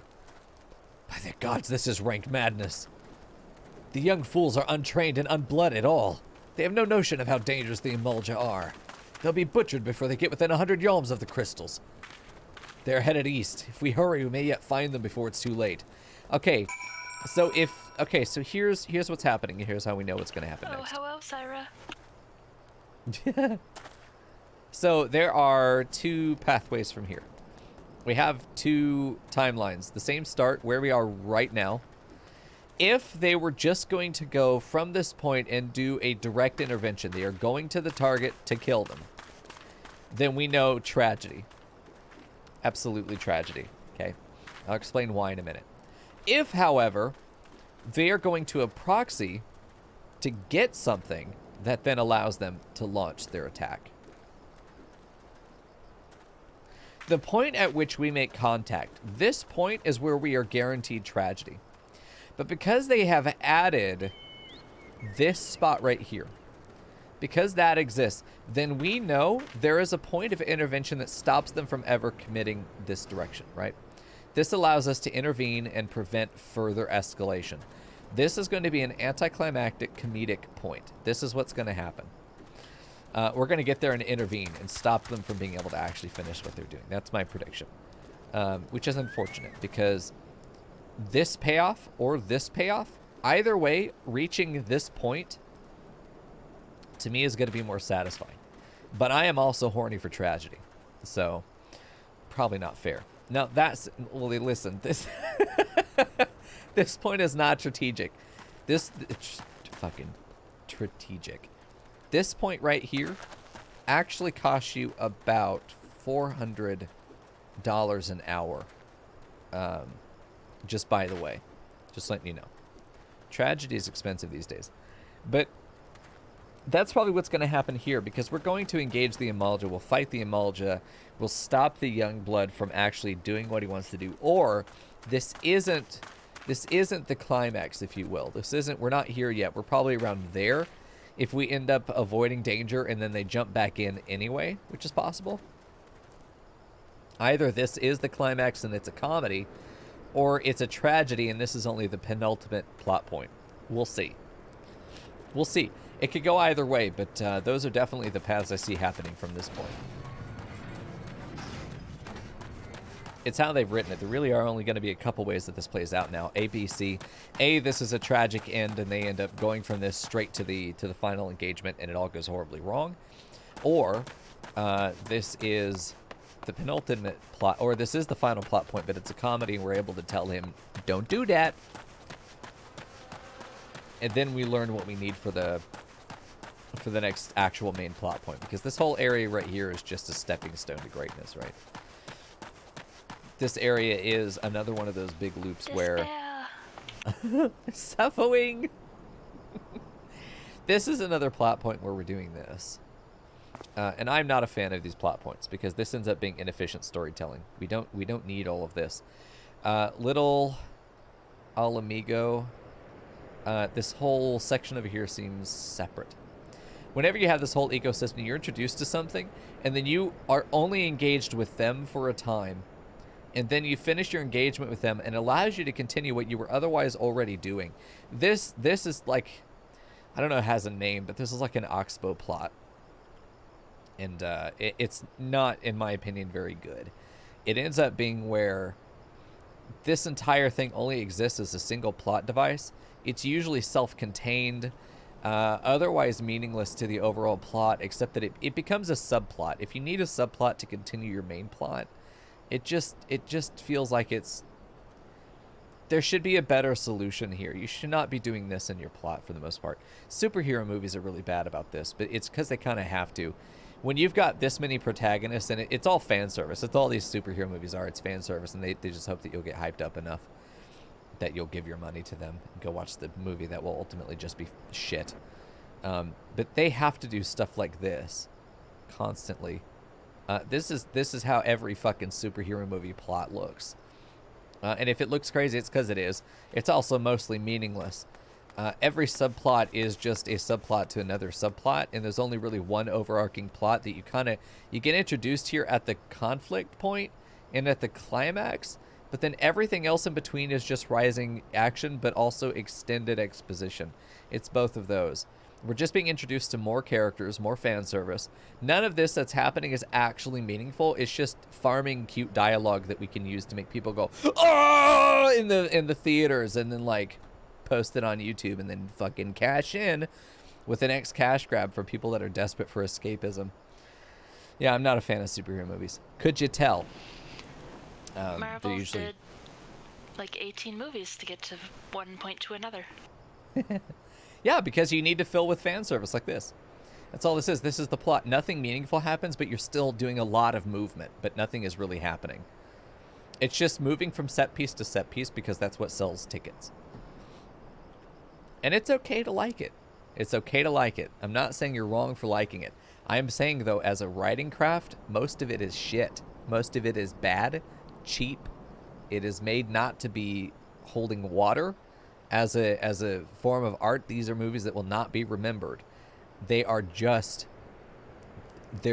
fan porn. That's all it is. There's little to no actual narrative substance happening there, which is depressing. They're made because to turn off your brain and sit in a theater and eat popcorn. And that is absolutely valid, and I will never disparage people for enjoying that. But as the analyst and as a writer, I will hold it to higher standards than that, because you can do both. And their unwillingness to do both is really fucking frustrating.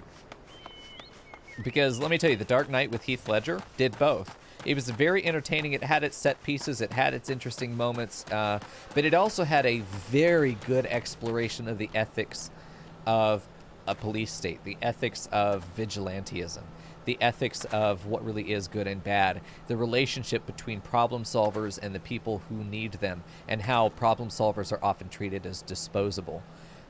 It explored those themes, and I thought that that was incredibly...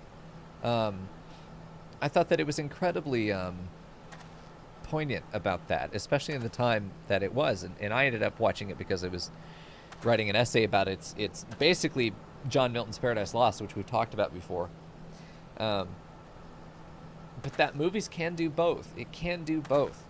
When you have 16 fucking protagonists, though, you cannot do both. There is not enough room for all of that exposition and then meaningful development of any of those characters, let alone all of them.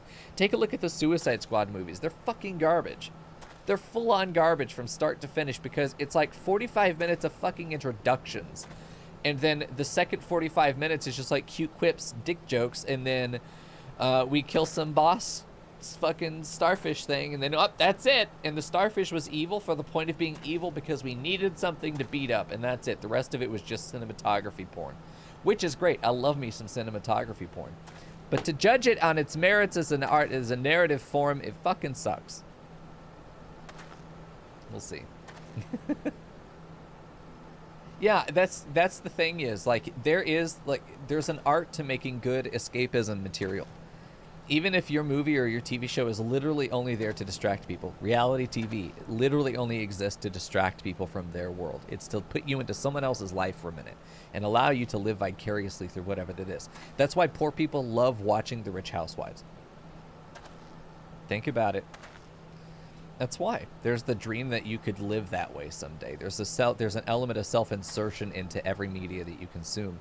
And there is a wish fulfillment element, especially in things like superhero movies, where there are these things that you know the audience wants to see, and we're just going to show them what they want to see in order to get them to sit in the seat, pay us their money to buy the ticket. But maybe if we're being good about it, if we're being good people about it, we'll also like care that they had a moment to escape.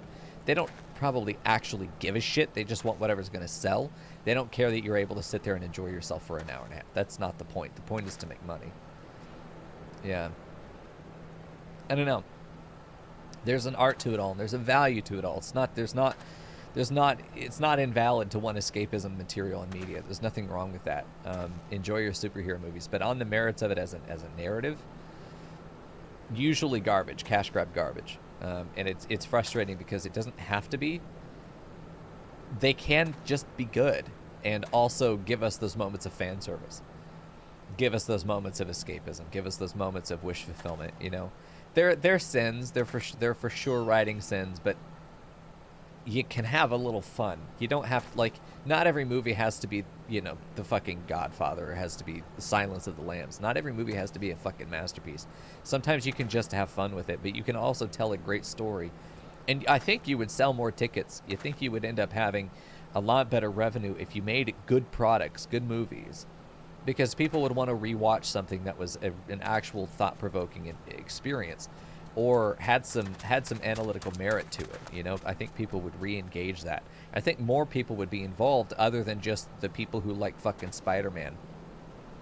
Tom Holland, I gotta watch that movie now. Which, like, he's an excellent actor. Fucking good for him. But I'm not going to watch a movie because Tom Holland is in it. I don't care how cute he is. It's not going to make me buy a ticket and go see a movie. It's not going to happen. I want to go see a movie, and I know I'm not the only one. I can't be the only one, right? That's a fucking rule of the world.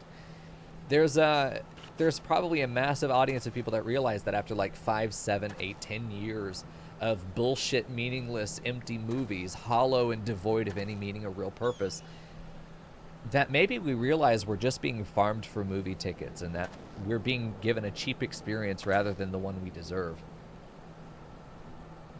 And that people will just stop going. It's the same thing that happens with a lot of late stage capitalism or other empires, but especially in more modern capitalist areas. What can happen is the owners of production and businesses, right? The businesses end up making it so difficult, lobbying for people to stay poor, to get poor and stay poor for so long that at some point, nobody has money to fuel the economy anymore. The entire economy seizes up because everyone's too poor to live, and then the businesses go out of business. So then there is nothing to buy anyway at that point. So there's just this total economic meltdown that happens in unregulated capitalist societies. Hello, America, we're there. It's happening now. People are too fucking poor to do anything. So then we can't prop up your business because you're hoarding all of the money. Fucking Bezos, you piece of shit. Like, there is no option for people to do anything, so it just collapses. The same thing happens with industries that do not foster themselves and curate themselves to be sustainable. If you do 10 years of cash grab bullshit, meaningless, empty, hollow movies, people are going to stop watching you. People are going to stop watching movies that you make. You're burning your career just to make an extra buck, when you could make more money by doing it well, doing it the right way, you know? Yeah, Tarantino films are a perfect example of doing it right. I'm a Tarantino fanboy. I acknowledge my bias. But he writes excellent movies. He writes excellent experiences that not only give great commentary, they're very thoughtful, but they also are excellent set pieces. They're enrapturing to me. I love them. I love the extreme tension that then unwinds in the most spectacular way. I just love it, man. Yeah, I'd love to get some good stories too, Kat, for sure. I mean, I feel like There are a lot of people that are going to be starved for just a good fucking narrative, which is part of why I'm writing Titans. I think that there will be a people that will want to do it, and I'm not planning to just have it be games. I want to write books. I want to make movies and stuff. I think that the lore base that I'm working with is something that will have the potential to capture a large group of people, because Tolkien told a story that fit boomer mentality. But Tolkien's narratives are going to fade in relevance. Eventually, there needs to be a new fantasy. There needs to be a modern fantasy that isn't just Tolkien 2.0, but is really built from the ground up to tell a story of the modern generation's problems with society, the issues that only have existed for the last 40, 50, 60 years.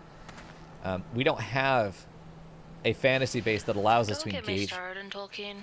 I'm so annoyed. We don't have a fiction base that allows us to engage those themes without having to specifically talk about them. A beautiful thing about fantasy is it allows us to have this buffer where a good storyteller can debate with you the ethics of abortion without ever talking about it. That's what good writing can do. If you have a good formula for a narrative base, a lore base, or a set of world-building rules that have been established that allow us to explore difficult topics in a way that we don't have to specifically address them. We can address the impact of them, or we can address the feelings surrounding them, or we can talk about the overlap ethics, the things that apply to this, but also that and over here, so that we can see if our standards and policies are really equivalent across the board, or for cherry-picking what we do and don't like some groups like to do. We don't have that kind of accessible, relatable world building for modern issues anymore. It doesn't. Tolkien is expired, as far as I'm concerned. Lord of the Rings was the magnum opus, in that was it. It's why Tolkien exists, but it has not gotten better since then. It's just been cheap derivatives. The Lord of the Rings movie was the best expression of Tolkien's own mythos. Obviously, they were his books, but it was the best adaptation of his work that we've seen that was also massively consumed. We don't have anything that has built upon that or is set to replace it as needs to happen. Titans is trying to do something similar. I don't think it will get to the point of being Tolkien, not in my lifetime, but I'm designing it specifically to address modern societal issues in a way that allows people to talk about things without having to talk about them. Allows people to express them in a way that people who are absolutely averse to talking about certain topics can still engage them without knowing that they are. And that's the key to me. Good writing can do that. Good movies should do that. Good games should do that. I don't know. I just get frustrated that the quality of writing is... the quality of everything has just become cheap, meaningless, filler bullshit. It's just, man, I think everyone's just so hungry for something real. I think we're so hungry for something real. I feel bad, not in the way for pity, because I know that they're going to be able to handle it. But like the actual like Gen Z kids that are growing up in the what millennials slowly realized was the case, Gen Z has no illusions about. They were not promised a better future if they just followed the system. They knew the system was bullshit from the beginning, and they're reacting accordingly. And like all us millennials and all the Gen Z people are like, fucking go, do it, come on, yes, help us overthrow the fucking boomers. What about the writing? The city skylines, literally impeccable. Mhigo, wiggle your character. I know. I did it. All right. Anyway, MSQ. Let's see this climax here. Or is it sub-climax? Who knows? All right, Wilred. Level 31. Let's do it. I'm ready to punch with my spear.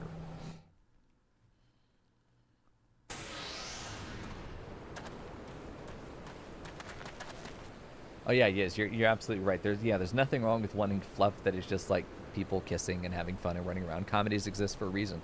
But like, man, when you have the opportunity to really dig into something, or you present yourself as being thoughtful or intellectual and then you're not, you know, but I think there's still a limit to the amount of fan service and fluff that you can have before there just isn't enough substance to carry water at all. And that's where fucking superhero movies end up for me. There we go. Wilred. Did no others survive?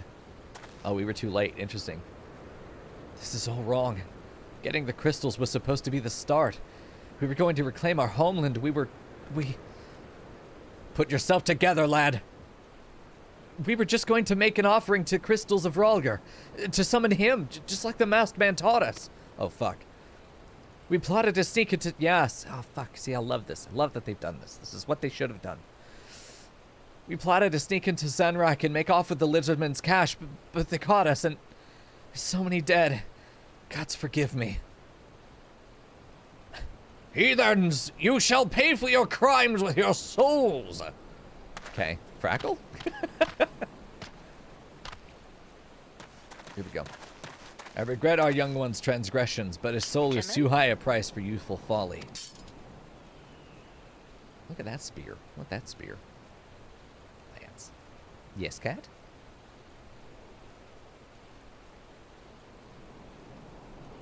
Oh, I just said Timon. Oh, yeah, Timon. For all their failings, they are the hope of the Alamegan people. This hope I will guard with my life. Here we go. This man pulls out a fucking cane. It's time to beat some ass. I do not have AoE, so we're just going to stab this man in the head. Let's go after this guy. Hello? Please attack. Going after him because mage equals scary.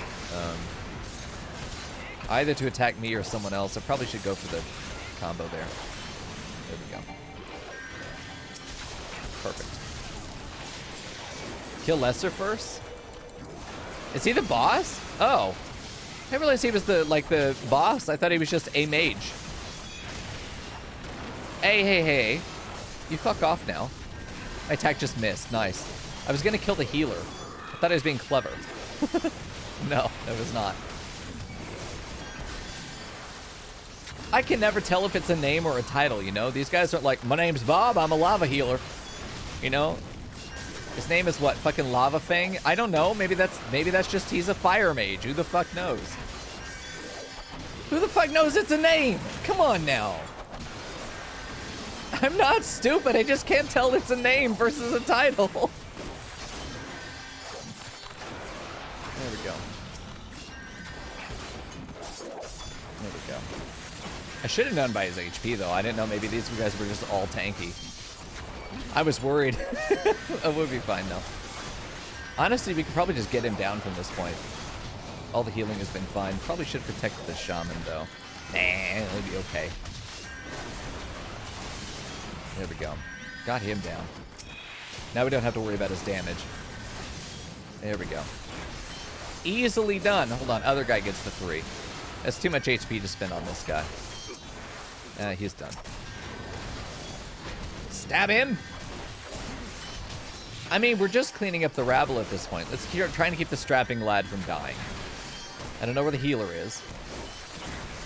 Oh, he's an Alamegan. Yeah, so they did actually conscript some. Oh, it's so sad. I mean, if it is true, though, yeah, they're going to get splintered, and then there's going to be conflict that way. The masked man is, as I thought, playing both sides. This is good. It's exactly what I expected to happen. This is a neutral conflict that's being created in order to weaken both sides. It's really well done. Your skill at arms is impressive, adventurer. Our wayward youths could learn much from a man like you, especially how to make money. The battle is won, but I would be unwise to linger here. Let us return to Little Mhigo. Wait! We've come all this way! We have to get the crystals.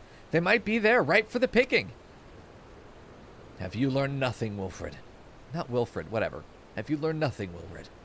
Do you not see those tempered wretches? Such is the fate of those who are touched by a god. It is what you... Is that what you desire for yourself and your friends?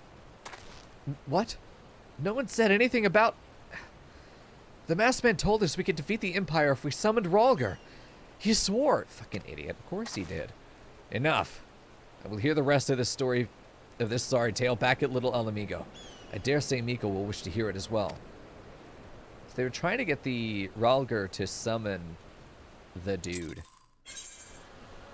Interesting. So is the masked man's agenda clearly is to try and get the... What are the things called? Not the fates. The dudes, the primals.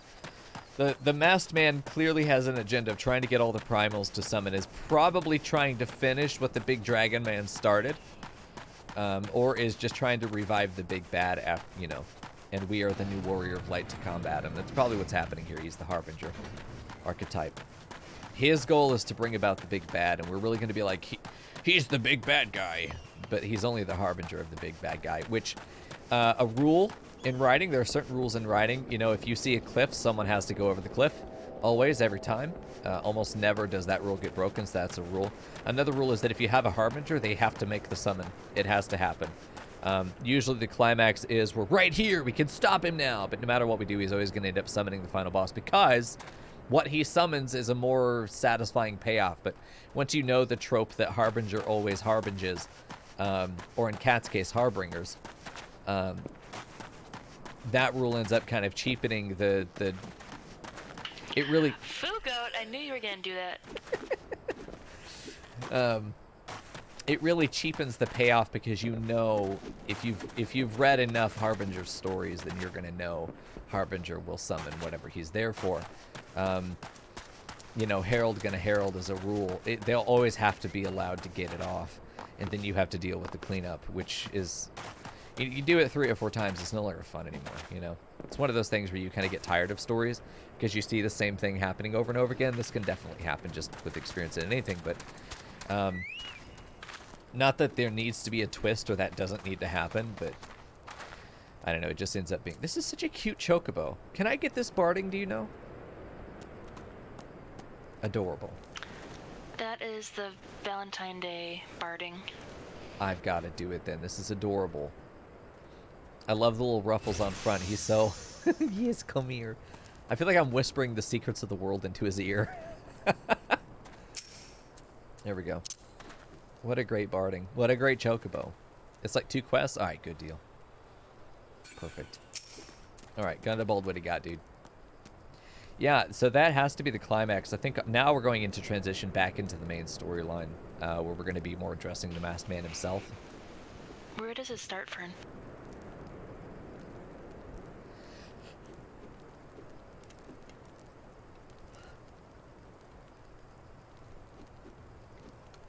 Gridania. Oh.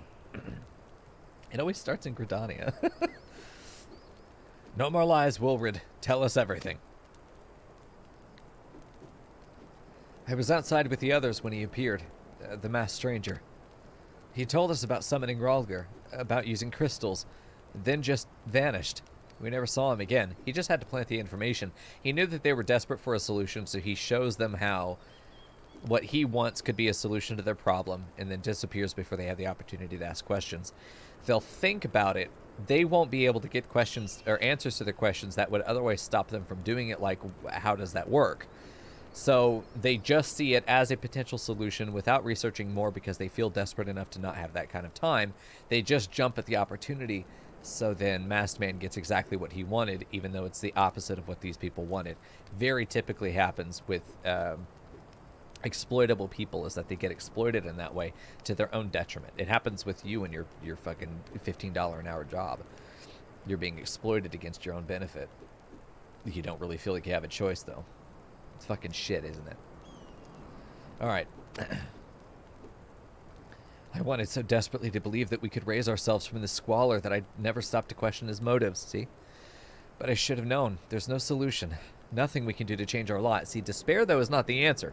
Just because that didn't work doesn't mean it's not going to work. You've tried one thing, it didn't work out, you try something else. Our people are doomed to live and die like beasts. Listen to me, Wilred. Our home may be lost to us, but it takes more than stones and mortar to define who we are. See, when I said earlier that people inherently desire roots, there's a difference between a house and a home. We don't care about the building. We care about our emotional attachment to that place as our home, as our sanctuary, as a place that we are able to go and be ourselves. There is an ownership. There is a belonging to that location. That belonging is what the refugees are ultimately lacking. It's a part of the reason why they've probably named this place Little Mhigo. It's their home away from home as best as they can make it. But really, home is more a sense of community. For you, it's either where your family lives. Home is where you have a community that is just your own company without having to filter it with other people's company. Like, if you are... Your home can be a place that's just you, because everywhere else in the world is somewhere that you have to perform socially. But home is the place where you can just take the mask off and be yourself. Be that dirty weeb that you want to be all day. You know, go and do all the simping you couldn't do when you were at work. You know, those kinds of things. That's where you can be your true, raw, unfiltered self. And that's what makes a home. It's that comfort. It's that being at peace with yourself or with your people. It's a sense of not having to carry a burden. That's what really makes home for people. For refugees, they still can have a home if they have unity with each other. It just isn't their home. It's a home, and it isn't their home still. Like, they're still refugees, but they can still make the most of it by having each other. That's usually how this will work, which is great. And this is exactly why actual little Chinas, little Havanas have shown up in the U.S., because these are where these people who were displaced from other places, either because they were refugees or because they were immigrants, they have come to a place, in this case America, and they don't have a place to put down their roots, but they can find familiarity in people that come from the same culture as them. So they tend to form together in these culture groups that allows them to more easily find a sense of peace and comfort, that allows them to more readily put down their roots. And then over time they become really ingrained in that location, even if it isn't what they truly sense to be their home. Eventually it will become it. That's what those ethnic grouping areas ended up being emotionally. We're not going to talk about the fact that they were used as areas to keep the unwanted populations from mixing with the white people, which is exactly what they really were for societally. But for the people who were displaced into the American society, those places were both a heaven and a hell. You know, it was a little piece of home, but it also was the only place they were allowed to live for most of them. There's just no happiness in American history. Like, there just isn't. It just doesn't exist. It's shit. Yeah. June, did you get pictures of this hedgehog? I want pictures of that hedgehog. Yeah. Oh, if there's a hedgehog minion, yeah, we definitely need it for sure. Listen to me, Wilred. Our home may be lost to us, but it takes more than stones and mortar to define who we are. No matter where we may be, our Mhigo lives within us all. It is for you to decide what to make of this legacy. But whatever you choose to do with your life, never forget that you owe it to this adventurer, an outsider. Yeah, it's interesting. You're sort of suggesting that their policy of closed borders and xenophobia is probably not the best set of policies to have. I would agree. You're more likely to be successful if you're allowed to assimilate others in, and you're allowed to assimilate yourself into other groups. It's how you survive.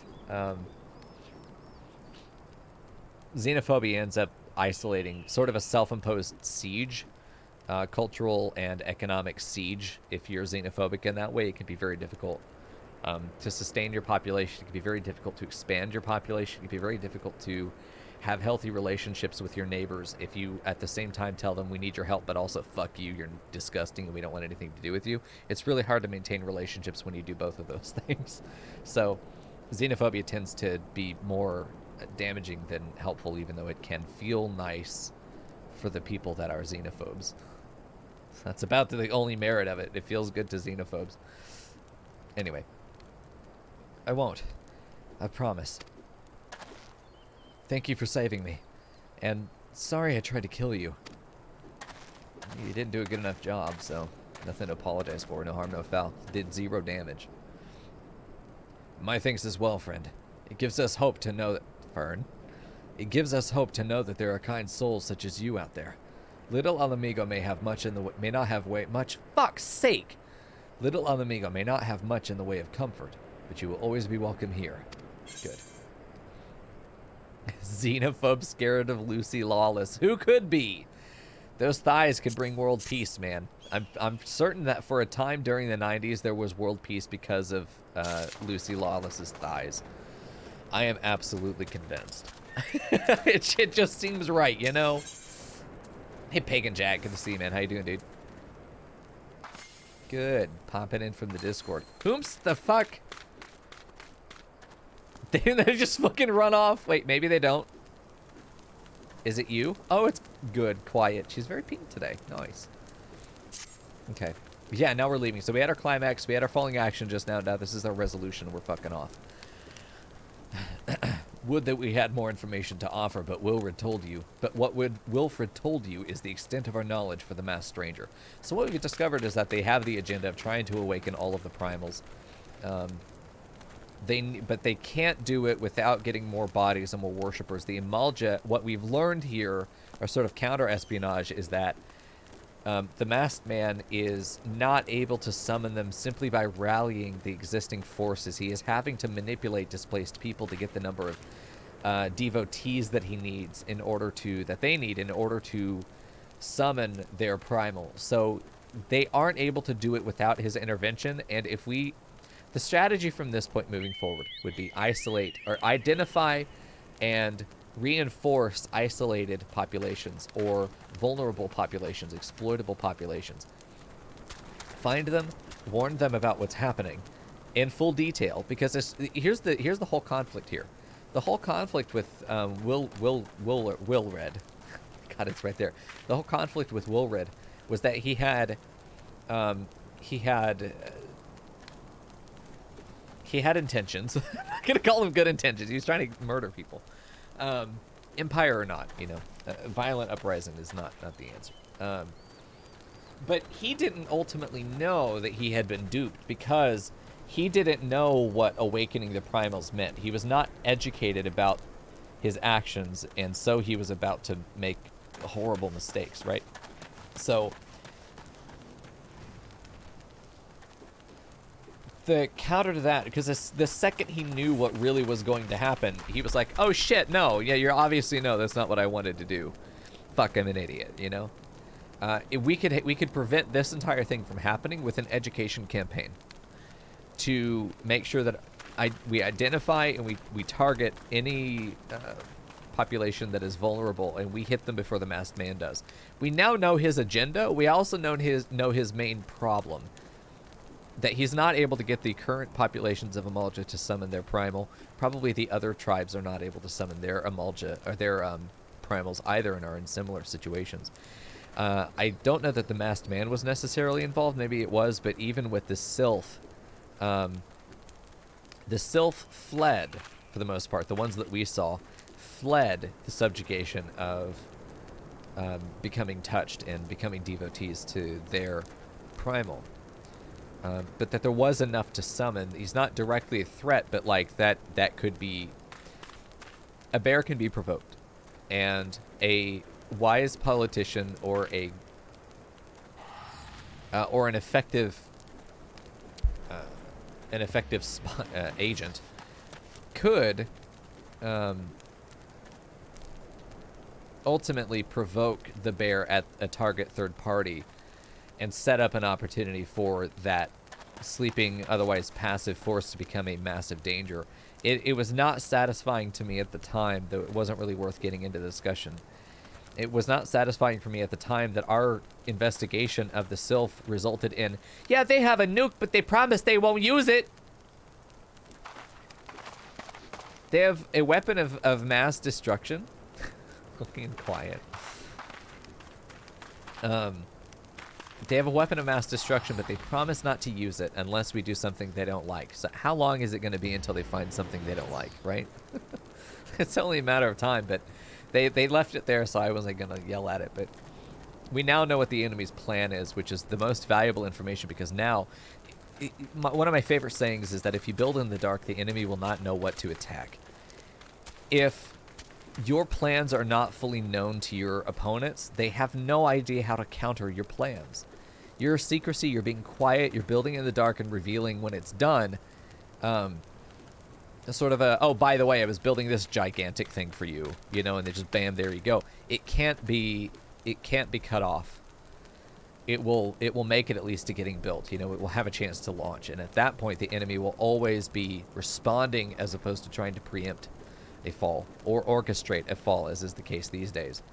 It was an interesting look into CD Projekt Red, actually, where we all know that Cyberpunk 2077 was an absolute fucking disaster. But there were certain people on Wall Street that knew that it was going to be a disaster months before the game released, and actively started betting against the company. And if you can look at a timeline to say that there were some really suspiciously timed articles that were consistent in their verbiage from about that point that they entered that negative position against CD Projekt Red, at which point they were basically the only media that came out about 2077 was building up either problems within the development group, casting doubt on its release, basically to tamper any hype on it, even though the hype was unfucking fathomably large anyway. But that when the disappointment came about the game not being good, it crashed so fucking hard. Like, if you look at CD Projekt Red's stock price, it feels like there was a preemptive sort of assassination campaign against the company based on the inevitable flop of the game. We'll see, though. I don't know. Not enough to make an accusation. Lawyers. But it definitely seems to be the way that things are done now. Like, Sears was killed from the inside. A couple other companies were, not a couple, dozens of companies were. That seems to be the way that it works these days. But the idea that if you don't tell your enemy what you're doing, they can't do anything about you, to you, definitely fits for this storyline too, which is interesting. We'll see. For legal reasons, this is a joke. Honestly, though, fucking sue the shit out of me, because I can demand a defense of my accusations in court, you know?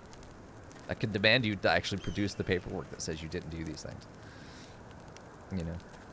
I can demand those papers in order to investigate them, so I'd get access to some shit that I'd like to see, you know, just for my own interest.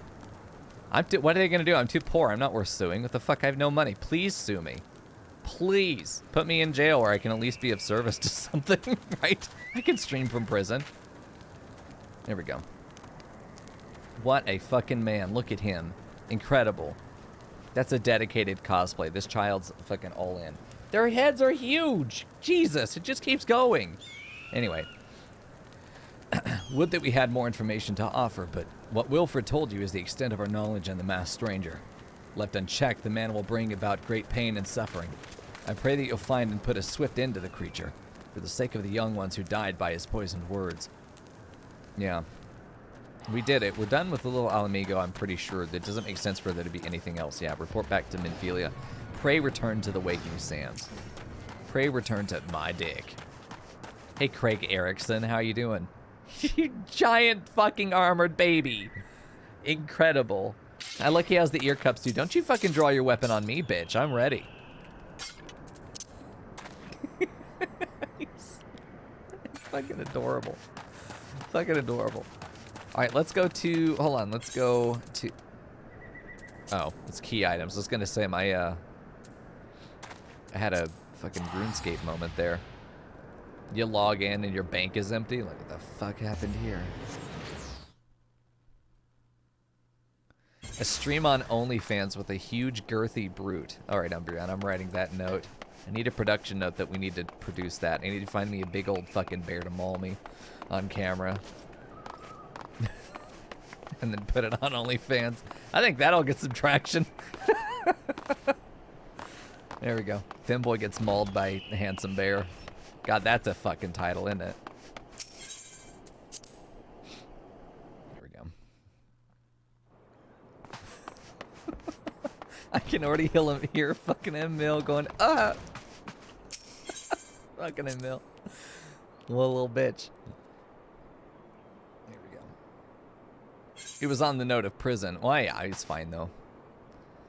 Roleplay is always on the table for the OnlyFans. Fucking, speaking of on the table, let me sit on your table. Can I sit in your chair? Hold on, can I steal chair? I can. This is my bar now, bitch. I am the boss. I'm the only one accomplishing anything in this organization. Anyway, that's gonna be fine. I am gonna hang out here, though. I'm done for the night. I'm fucking exhausted. I'm fading so fast. I was able to get through the reading tonight. I'm really glad we were able to do some MSQ because it feels nice to sort of be at that junction. If we want to do job quests, now's the time because we're not in the middle of a quest line. I really do think that the policy we need to have for MSQ is that we need to have storylines be uninterrupted. We need to have like the next segment of the MSQ needs to be done all together. And then we need to do a job quest line all together. That way we can keep these stories coherent because I will absolutely forget characters. Even though their name is on screen, I'll forget their names. But anyway, she's giving me the stink eye. Well, fuck her, bitch. She's fine, dude. Anyway, I'm going back to bed. Starting to feel nauseous, too. That's great. It all comes at once, chat. Listen, I had a great time tonight. I hate these short nights. I really want to do longer nights, but we're just going to have to find a time where it's going to be better. Hey, by the way, Sunday night? Yes. Sunday night, I am... Is it tonight or tomorrow?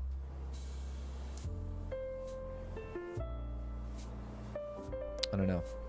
I don't remember if I'm taking Today is Sunday? Yeah, but like it'll be Monday when I'm supposed to get back on the meds to see if the side effects resume tomorrow. I can't remember if that's tonight or tomorrow. There we go. Want to know 2 disturbing things about Final Fantasy XIV? Shoot, Rapak, what do you got? There we go. You didn't have anything to grab the hedgehog in the car? Damn, dude. That's a shame. Well, look, I had a great time tonight. I really did. Always do, even short streams. I want to do cities. I want to do some PoE. That's how I'm feeling right now. It's kind of like right here. MSQ for ARR used to be 50 more quests longer. Oh yeah, no, I've heard about them gutting things out. That is terrifying. There's like that entire quest line right there could probably have been removed and just skip it. Have I ever seen a Lala child? No, Rapik. Here's my headcanon. Lalafell are children who are cosplaying as adults, and everyone's just going with it. I think that they're actually child Elezen. I think that they end up becoming like these really long green bean people, but that they hide in their teen lanky years where only certain limbs are long, like their legs get super long, but the rest of them is still, you know, Lalafell. That's my headcanon.